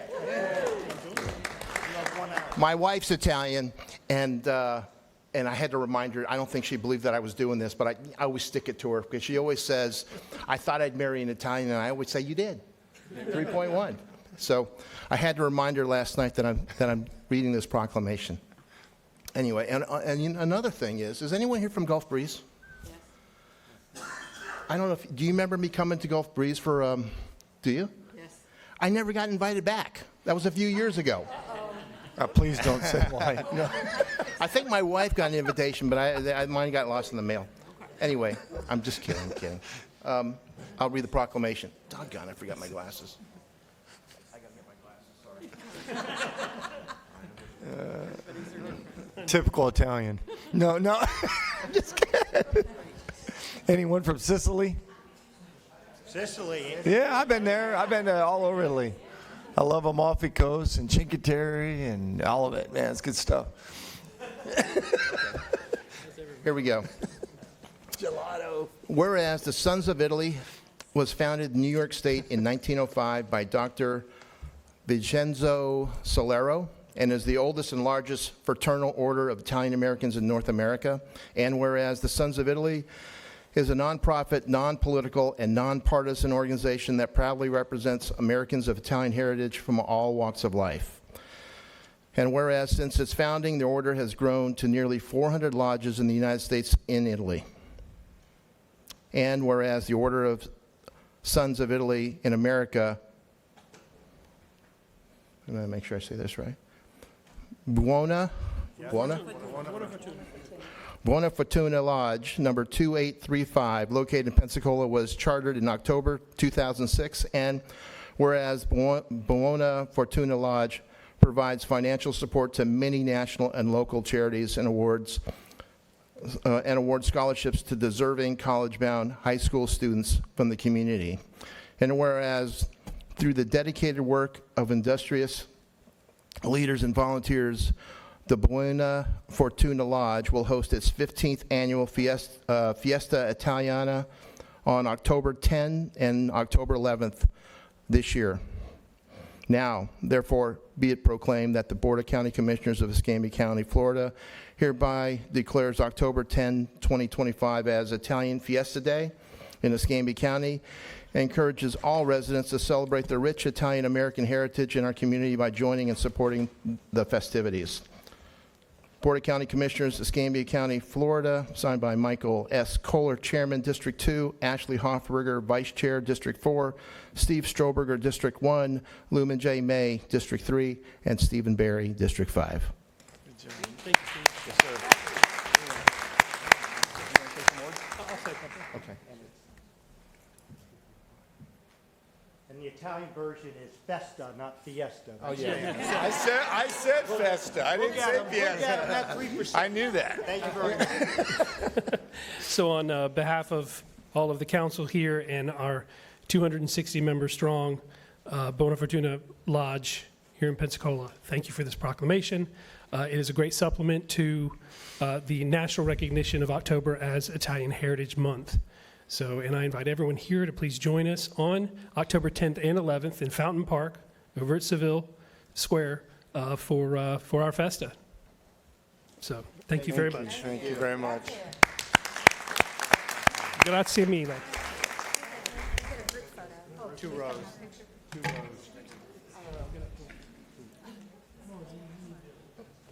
Please.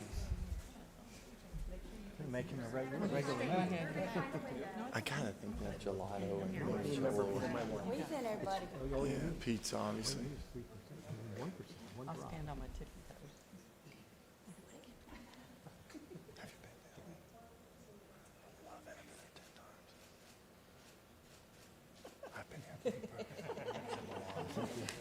I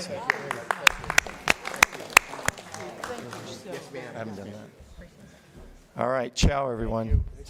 Ciao. Are you going to have limoncello and gelato? All right, I know it's a digestive. We'll try it out. You know. Just follow the garlic smell. Yeah, I love it. I love it.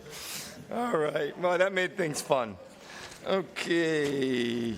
We're at Written Communication Board, Environmental Code Enforcement, lien relief for the property located at 3010 North 6th Avenue. Excuse me?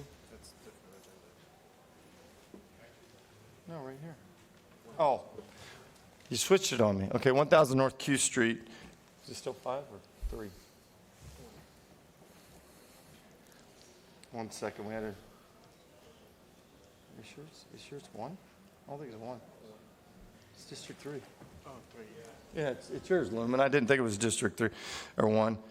We have one speaker, Charles Charbonneau. Okay, you're here. Thank you, Charles. I think you were here before. Yes, sir. Okay, we'll let him speak and then go ahead, sir. Good evening. I'm Chuck Charbonneau, or Charles Charbonneau, Clearside Properties. My wife and I are a mom and pop shop that moved to Pensacola, Escambia County area in 2011. And one of the things we noticed about the area is there's some dilapidated structures that the county would be better off, everybody would be better off if they were removed and replaced with nice new livable homes again. So a few months ago, keeping in line with that mission, we found a property that was a dilapidated structure at 2222 West DeSoto Street, and it was actively collecting code enforcement fines as well. We negotiate, and we also bought the lot at 1008 North Q Street along with the same purchase. We bought the property from the owners. We accepted the code enforcement liens against it. The county informed us that it had accumulated approximately $17,000 in code enforcement liens. We ended up demolishing the structure as quickly as possible, bringing the lots into code enforcement compliance, getting the daily fines stopped. I went in front of the magistrate, and they negotiated the liens down. I paid it off. I thought my lots were now free and clear. I sold them to Habitat for Humanity to build affordable housing. And when Habitat for Humanity took them to the title company said the previous owners have another property that was collecting code enforcement liens at 2315 West Gonzales Street. And that property has accumulated over $23,000 in code enforcement liens. I reached out to the owners seeing if I could buy it and clear up those liens, but they're giving me the runaround, so I can't buy that one yet. So now I've got this land that has a $23,000 lien against it for a property that I don't own, that I'm trying to buy, that I can't buy yet, and my land is basically worthless as long as this lien's attached to it. And then Habitat for Humanity can't build affordable housing. We can't create more tax revenue and sales tax revenue for firefighters, teachers, for county salaries, for basically just creating living housing for human beings to live in. So I'm hoping and praying and pleading for the compassion of the board to forgive the lien against my property that is associated with the other property. Okay, thank you. So is this the property that you sold to Habitat for Humanity? Yes, well, I'm trying to sell it to Habitat for Humanity, but it got caught up at title because of the lien on the other property. Was there another piece that we waived liens that you did sell to Habitat? No, this is the piece of property that after I demolished the house and brought it into compliance and went in front of the magistrate, you guys waived most of the liens. I still had to pay $536, which I thought was totally reasonable. And if I could get this cleaned up for another $500, that would be ecstatic. But this is the same property in question. So I tried to sell it to Habitat, and it's still held up from the sale because of the lien from the other property. So how much did we waive the first time, Miles?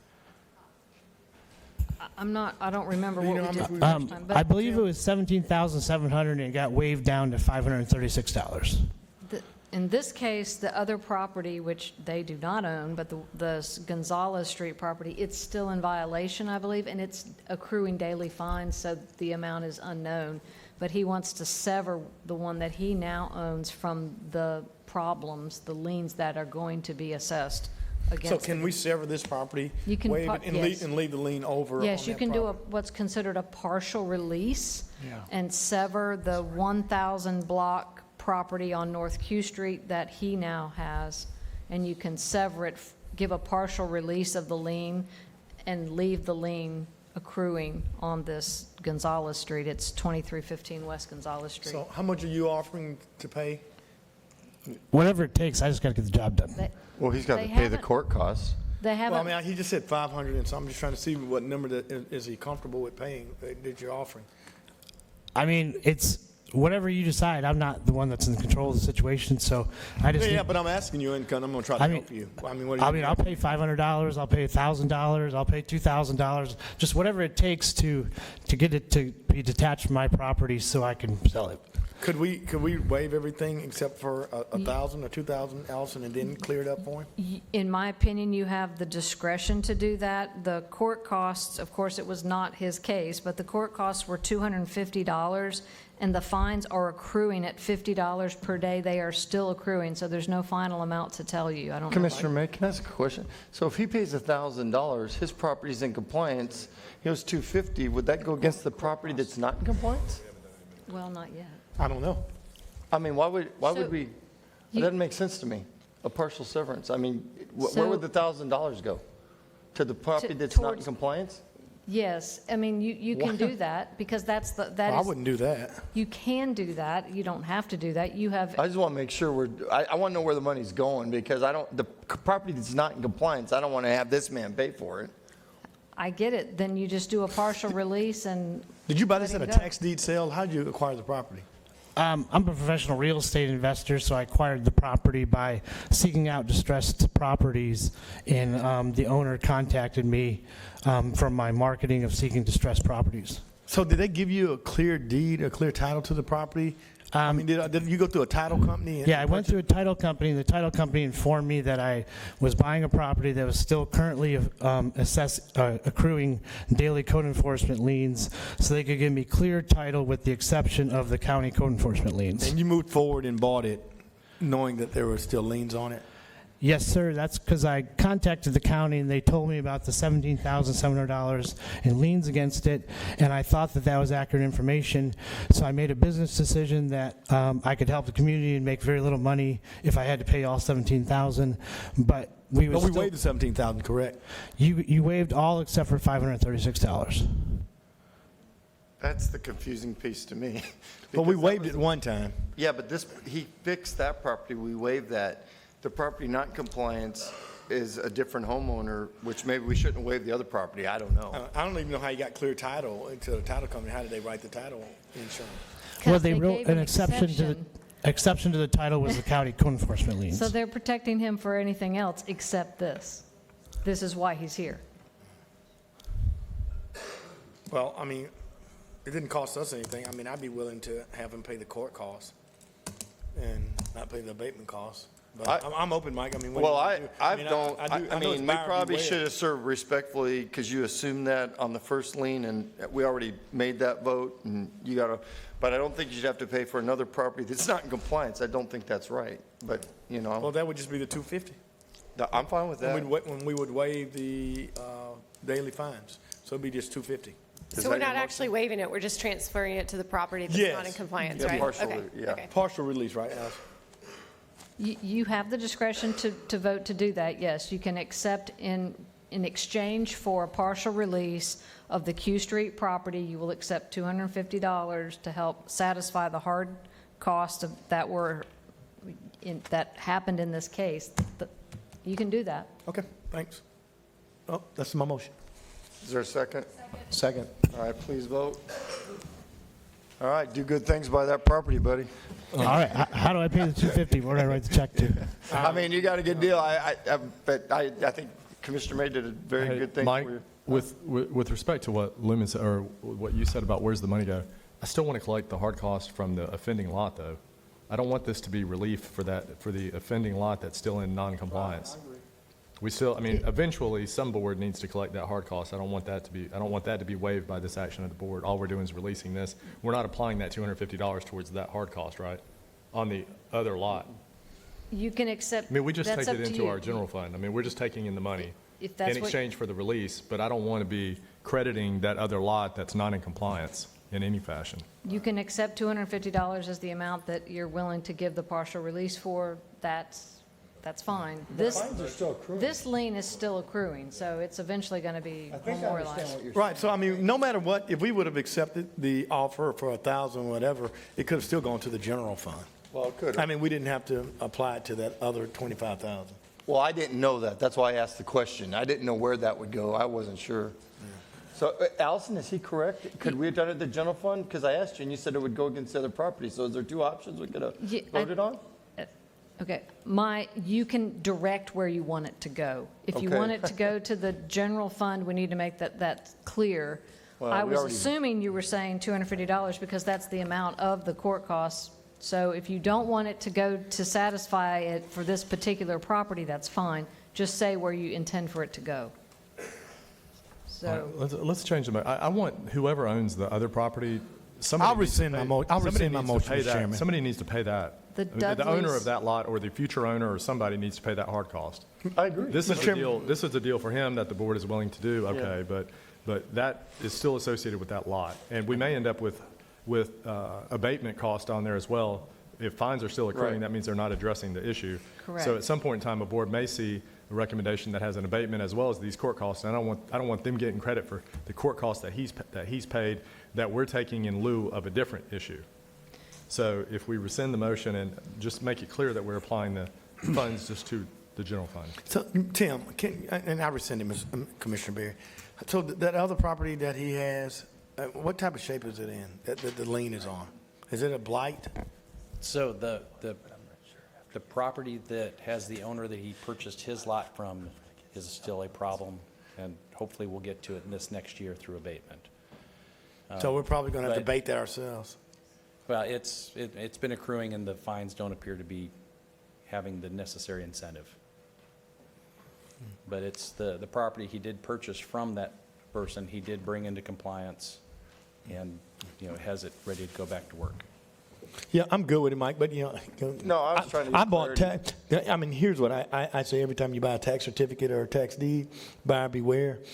And so when developers and investors buy those, I mean, at some point, sometimes there's misleading information that's attached to the property. I'd rather see it be cleaned up at the title company rather than coming back to the board and having us to clear it up, in a public meeting, and so. So do you want to modify your motion or? No, I'm fine with whatever, Commissioner Berry. You just modify the motion to say where that the money's not going to get credited to the other lot, that it's just going in the general fund. I mean, That's fine. I take. so is that the new motion? Mm-hmm. Okay, is there a second? Ashley, you still second it? Still second. Okay. Okay, we'll vote again. Please vote.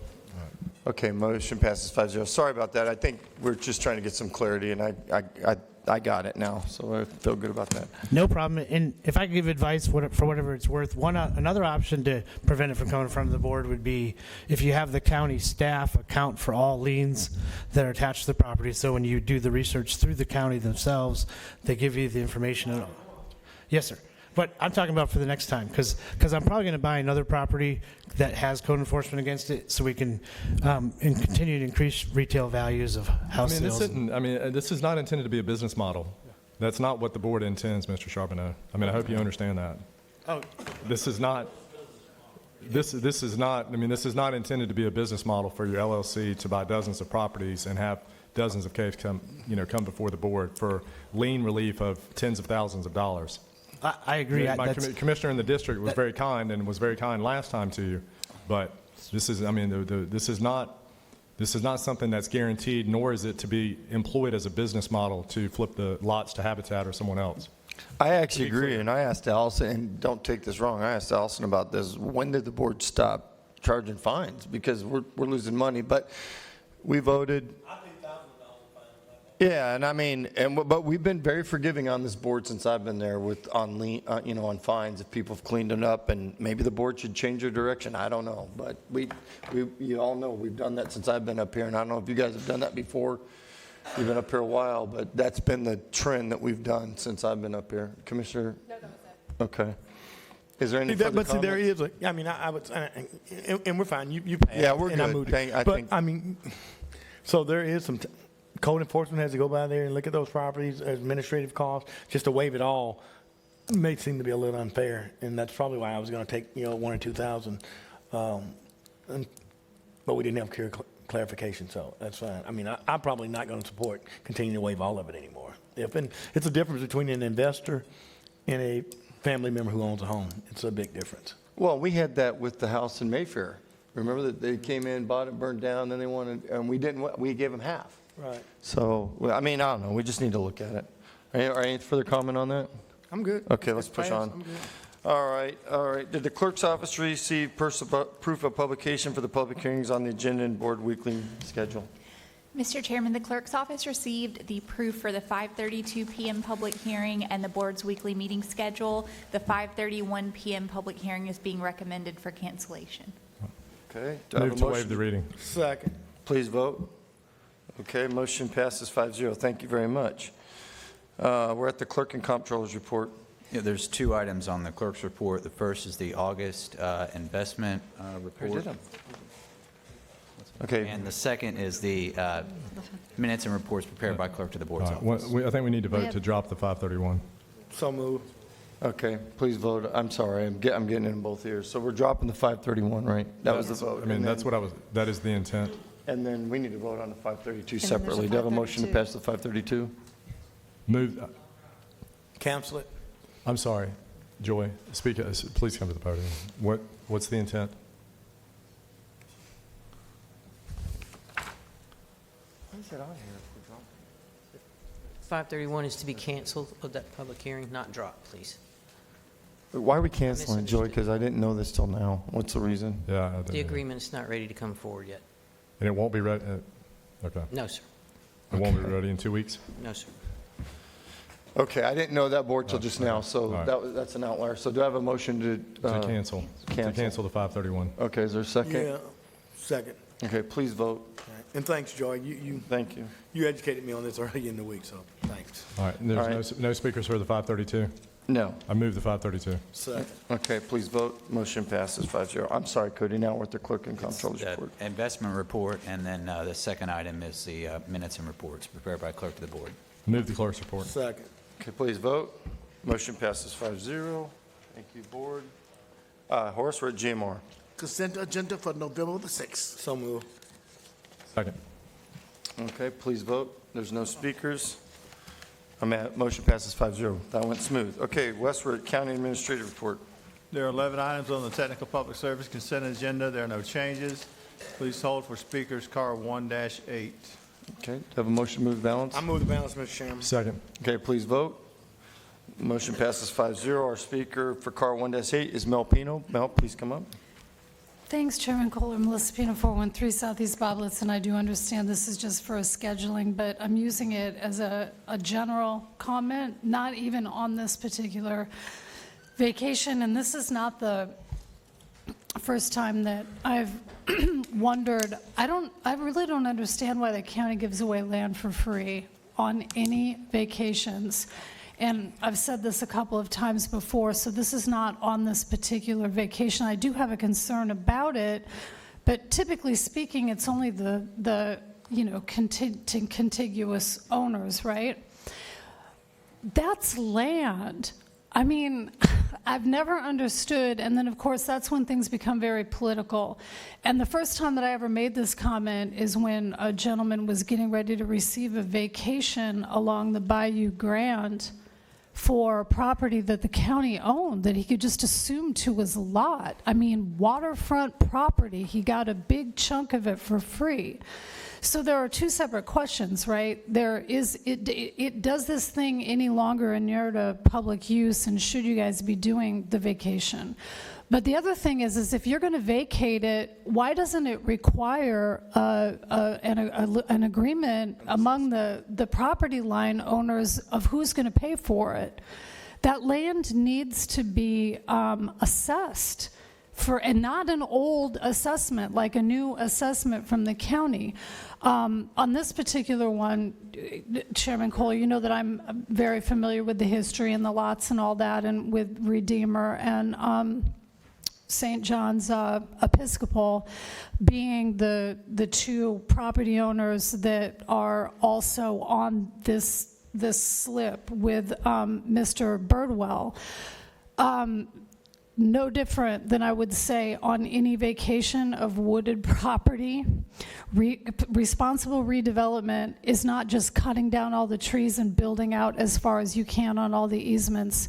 I honestly don't know what's there. I haven't walked on the property. I don't know what trees are there. You're doing that drainage project there. So I'm glad to see that the churches are going to be properly noticed. I hope the county takes into good, even if you guys vacate it, you could still make an agreement to keep the big trees. For instance, we're going to have a lot of these little strips that are just constantly getting deforested. I drive like this out of Navy Point now because every time somebody clear cuts, I don't want to see it, and it gets harder and harder to get from Navy Point out of the west side without seeing one of these denuded lots. And so I just wish the board as a whole would think about adopting a policy that when there's an easement, people have to pay for the land. That's publicly owned land. So I just think people should have to pay their share fare. Thank you, Mel. I want to talk about this for just a minute because I did bring it up with the county administrator. And I do agree with Mel. If we give up land, we should assess it and the county should get something back. And I don't know why we don't do that. Is there a reason, Allison? Okay. Vacations are different than the selling of property. Typically, a vacation is the method by which the county removes any public interest in a property. In the vast majority of cases, it's property where there's a dedication for public use or public access. It's in almost every case different than fee simple ownership of the land. When you vote to vacate, you're just voting to remove the layer of public interest, and you should only do it when there is no reason to continue to have that interest. And I'm not familiar with this piece of property. There's a vacation in District 5 that's on the agenda as well. It has a fee simple owner underneath it. I mean, there's a private landowner that owns the property. The county's interest is a right-of-way interest that would be like an overlay interest over it. It connects Highway 29 to Old Halifax, a little bit north of 9 Mile Road, just south of 10 Mile Road. The only rights that we would have in that area would be to build a road and maintain a road there. And I don't have an interest in the county expending the money to build a road. There are other roads that connect Old Halifax to Highway 29 in the area. So it doesn't make sense to have the county expend the money to build a road that we don't need and maintain it in the future. And that overlay does reduce the property value because it's an encumbrance on the property. So the thought is now once that encumbrance has been removed, that property appraiser, Chris, or now Bubba, the property will have more value and then would generate more tax revenue. So it's not an interest that we could act on. We couldn't sell our interest. I'm not speaking to this item. I'm not familiar with this, but at least the other vacation, we couldn't sell the interest that we had to a private party. It doesn't have a tangible value. It only has a value to us if we were going to employ that public purpose onto that. And I'm not saying that's the case with everything. But I understand that, and what I want the staff to do, because the outlay on this is very odd. It's like a T, and I talked to the church, and I'm fine with the public hearing, but I think this discussion's healthy, because on the back side of the property that the Birdwells, well, there's a floodplain that did flood. Hopefully the stormwater drainage project we're doing will fix that, but I've been out there with the news and the people that live along there on that floodplain. That's my concern. So Rob, maybe I know I'm fine with voting for the public hearing, but I'd like to look at that backside of where the St. John's is. It goes through Redeemer Lutheran. That's like a very narrow area, which is basically a floodplain now. I don't understand why. I don't understand that portion of this property. So if we could talk about that a little bit more. The church is okay with it. So, yeah. Okay. But anyways, I'm fine, board, if someone will make a motion for the public hearing. But Rob, I'd like to spend a little time on looking at that diagram and seeing if we shouldn't keep part of that vacation. Move the item, Mr. Chairman. Oh, I'm sorry. We have one more speaker. Oh, I'm sorry. He just added on, sorry. Larry, you're up. You got to get on the agenda before. I didn't see you were an add-on. Well, I hear y'all talking about, possibly charging more money, to the people for for property. Chair, you got to get a hold of your citizens here. Anyways, can you believe the citizens up here want y'all to charge the citizens more money? That's it's just like those, the fines and all. Why are y'all into making money off of people's, we shouldn't do it. If there's a property next, it's a vacate, whether it's like Barry says or whether y'all actually own it. What over 47,000 acres y'all own. This woman japping in my ears, y'all got to get a hold of her. She's messing me up. You got 2 minutes. Well, I only need one. If she'd shut up. Be nice. Come on. Let's have Anyways, why charge the people more money for property y'all ain't using and somebody who adjoins it can use it? That's ridiculous just to start. Just to get more money? Is that what we're here for? Our government is here to get more money. Drain us every drop. You ain't using the property, don't charge the people. If you don't need it and the adjoining property owner requests it, move it along. And stop these abatement fees and all this crap. Stop. Do we own our property? Can I not cut my grass if I wanna? Maybe I like to watch grass, the wind blow it left to right. No, you can't do that. I mean, I can because I live in a place where you can't see my grass. But I'm just saying, I have lived in areas where if I didn't want to cut my grass for 2 months, that's my business. The citizens can look away. You can look away. All right, adios. I got one more agenda item, then I'll be out of here. Okay, thank you. I move the item. Is there a second? Second. All right, please vote. Okay, thank you. Public hearing moves forward. All right, let's push on to, where are we at here? We're at Budget and Finance, Wes. Let's go ahead. There are 32 items on the Budget Finance consent agenda. Please drop car 2-10 and hold for speakers car 2-5. Second. Okay, please vote. Motion passes 5-0. Our first speaker on 2-5 is Mary Konopka. Mary, you want to come on up?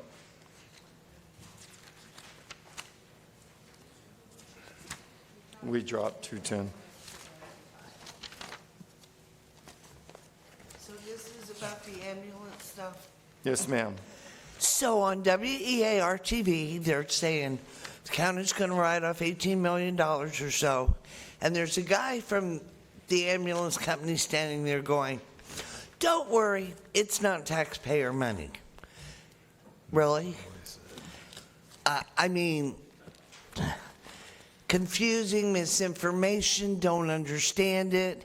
If we pay for EMS, we're paying the people. We're training the people. We pay for the gas. It's our money. So I'd like to know how this works. And also, going to collections from 2020, if my business waited till 2020 to go to collections, which costs money, so you're investing, a 2020 default is going to have a lousy return, if you can even find them. So I'm just really confused about this ambulance stuff. Plus, the insurance company, they have limits. Escambia County might want to charge $1,000 for a ride, and TRICARE will say, we're only paying $800. That's true. Okay? And of that $800, that's our allowable. We're going to pay 80% of that, and those people are paying 20%. TRICARE Prime. Now, TRICARE for Life, most people have Medicare, and Medicare has an allowable, but then TRICARE for Life will pay the other percentage. So I'm questioning what all about this money, and to wait from 2022, it's like I feel that y'all waited for a long time about doing the fire stuff and just sat around and did nothing. That's what this feels like. And Commissioner Stroberger, you do understand that we do cherish our firefighters. It's not that we don't want to pay them. It averages for one family $8.41.7 a month.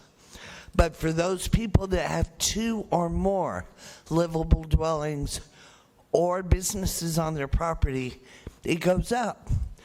A separate mother-in-law dwelling for mom, so you don't send her Mary, to a nursing home. you're on a different topic. You have to speak on the topic we're talking about. You went to fire. Well, yeah, because he said something. I know, but we have to stick with what's on the We don't get to agenda. respond. But anyway, it's just that you That's guys for want public all forum. that money all at once. That's the heartburn. Not paying the guys. It's all at once. All right, Mary, thank you for your comments. Larry Downs, you're up for, I do want to answer that. So when Chief Watts said it's not taxpayer dollars, none of the money that comes into the general fund goes to support EMS. EMS is a self-sustaining department, so they only run off of the dollars that they charge for the services that they provide. And you are correct. We should not be writing off that much now. That's why they're working on new policies that are more transparent. We got new leadership in that department last August. So this is going back and setting us for going forward that we'll be writing off the correct amounts and it'll be a lot more transparent. If y'all have to write it off, isn't it? Mary, we'll probably have more discussion on this when we're done, but do you have anything else, Commissioner Hopkins? No, I just wanted to explain what bucket's paying for what. Yeah, Yes, ma'am. I want to make a comment, but I'm going to wait till, Stay, and my blood sugar's low, and I gotta go eat. okay, I'm sorry. I got to let Larry Downs speak now. Hey, you know I care about you. I'll come give you an insulin shot. We need to do something with that MAHA, Make America Healthy Again. That's food. We got to fix the food. Anyways, no, I didn't say you. I'm talking about in general. The food, the poison shots, you name it. Anyways, on this ambulance service here, I think probably 5 or 10 years ago, I came up here and I told the board who was here then. Of course, these two long timers, they were here, and they're going to be here till they die or quit running, I guess. But anyways, if you keep taking those COVID shots, you might have them sooner. Anyways, the ambulance service. I told this board years ago, multiple times, why are y'all in the ambulance business? Why are y'all in the medical business? Just like the real estate business. Why y'all in the medical business? Y'all think that these billion-dollar hospitals won't operate? You think they won't operate an ambulance service to get their customers to the hospital? They want those customers. They need those customers. Y'all are in a business you shouldn't be in. That's unlimited government. It just keeps going. And now you're going to write off $17 million of some kind of magic fairy money that's not our money. I mean, it's like a grant. Y'all get a grant for this? Is that how it's, because I know it's not funded by the fees they collect. We can see that. It's right here. So they're not self-sustaining, or we wouldn't be here talking about this. I don't know of a government department that's actually self-sustaining if you do the real numbers, if you do the real deal. So anyways, I would like for y'all to get out of the ambulance service. That's crazy. Isn't that a crazy thought? The government get out of the medical business? I mean, it's just like forcing COVID shots on people to keep a job. That's ridiculous. The whole thing is ridiculous. And y'all have an opportunity to just pull one Band-Aid off. Just pull one Band-Aid. It's like the same ones who make the bullets and make the Band-Aids just about. Global corporations. All right, adios. I'm out of here for real now. Y'all enjoy the rest of your evening without me. We'll try. Is there any comments? Is there any comments from the board? I want to make just a comment on this because this is something I know a little bit about. And Wes, I talked to you a little bit about, you know, the timeliness of how we do our reporting cycle. I think that made this look ridiculously high. And I think it either needs to be on the fiscal year or the calendar year, but we should have a hard stop date so that we know what actually is going to billing collection. So, and the county administrator said he'd do that. The problem with this, and unfortunately, I think the citizens of the county expect us to, you know, treat them if they're dying. I mean, I think that's a government function that most people expect. I can only imagine if we made $58 million, right? And we have to bill 17. That's 81%. It's still not good, and that's why I asked CMR to go out and basically educate the community. But the people, and what Ms. Konopka was saying, it's not the people that have insurance. Those are agreeable rates. The people that are taking the ambulance rides, on the most part, are people that don't have any insurance. And so they can't pay it, or they're doing high utilizers. So the way that we deal with this, and this happens in every community. I've worked in ERs all over the United States. This happens all the time. They're uninsured, cannot pay for ambulances. And so the county usually has to compensate that service in some form. And we do that with animal services. We do it with ITAL and other things. So I just would like this to be a little bit cleaner. I would like to do a public relation campaign on when you should call an ambulance, which you've done, Wes, and I appreciate that. And for me, it's all about time to treat to save lives, because that's what it's about. If you don't get treated in a timely manner where you can get primary assessment, you're going to die. It's just a fact. If you live in the city versus farther parts of the county, your probability of living is a lot less than if you live in Cordova Park. You know, it's just a fact. The time to get to a hospital is going to be determined if you live or die in many situations. And I can tell you from hundreds of examples, I've seen this. So I want to have an ambulance service in the county to try to make sure that we treat our citizens and hopefully save some of their lives. But that's not the problem here. If you looked at the numbers here, there were 724 people that died. I don't know, which I would like to know, Wes, out of the 24,000, and this is an important number, how many of those people got hospitalized?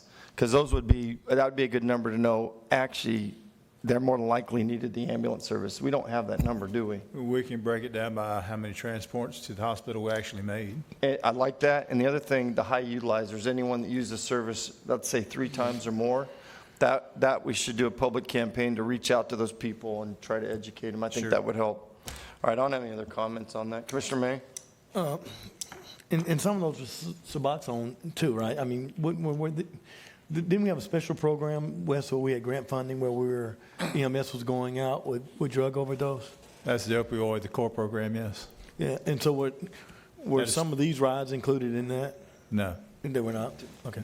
And so, Mike, to your theory is the reason I lobbied very hard to have health access to everyone. Some people are using emergency rooms, EMS rides as their primary caregiver. That's why it's important on a campus like Baptist to have medical and emergency rooms, not emergency rooms, but to have health care there. And so, you know, when people have, as you said, have to take a long ride and they're poor or they have addictions, I mean, they're going to go to the only option that they have. And oftentimes, 911 is the only option they have if they don't have equal access to health care. And so, to me, that's why it was important for us to have health care, particularly over in that Baptist neighborhood. So, I agree with all that, Commissioner May, but the thing that I really want to emphasize, when our fellow citizens use an ambulance and it's not for an emergency, you're putting other fellow citizens at risk to die. I mean, it's that serious. Because if resources are tied up in non-emergent care, that means that, and I know your story with getting to Sacred Heart with your daughter is one of those stories that you ran on.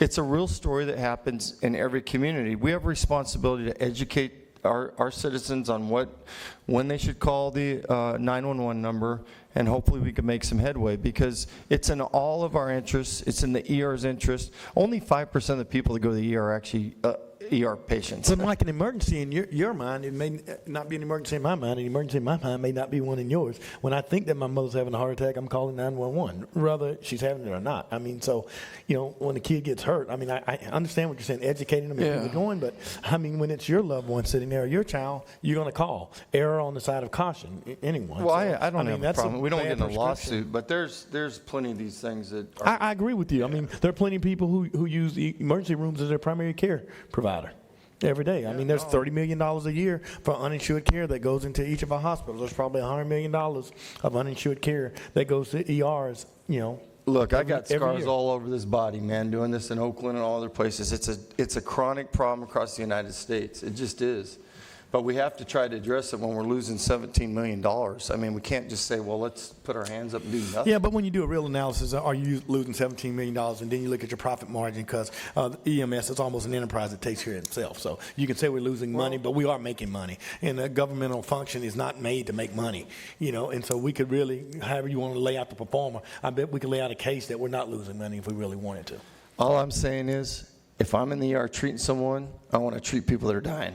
I don't want to treat people in primary care because other people will be hurt from that, Lumen. I hear what you're saying, Mike, but if I think my mom's dying, I still want to go to the ER, even if she's not dying. I understand. And a lot of people use that service that way. And some people don't have an option but to use that service. So speaking of options, and I agree, when in doubt, call 911. That's what I've always done, whether it was law enforcement or ambulance. And fortunately, we have great first responders that respond. Eric, I believe there is a plan coming down the pipeline to kind of head off some of these frequent flyers that are calling for non-emergency things. Do you want to touch on that and kind of give us a little bit of information?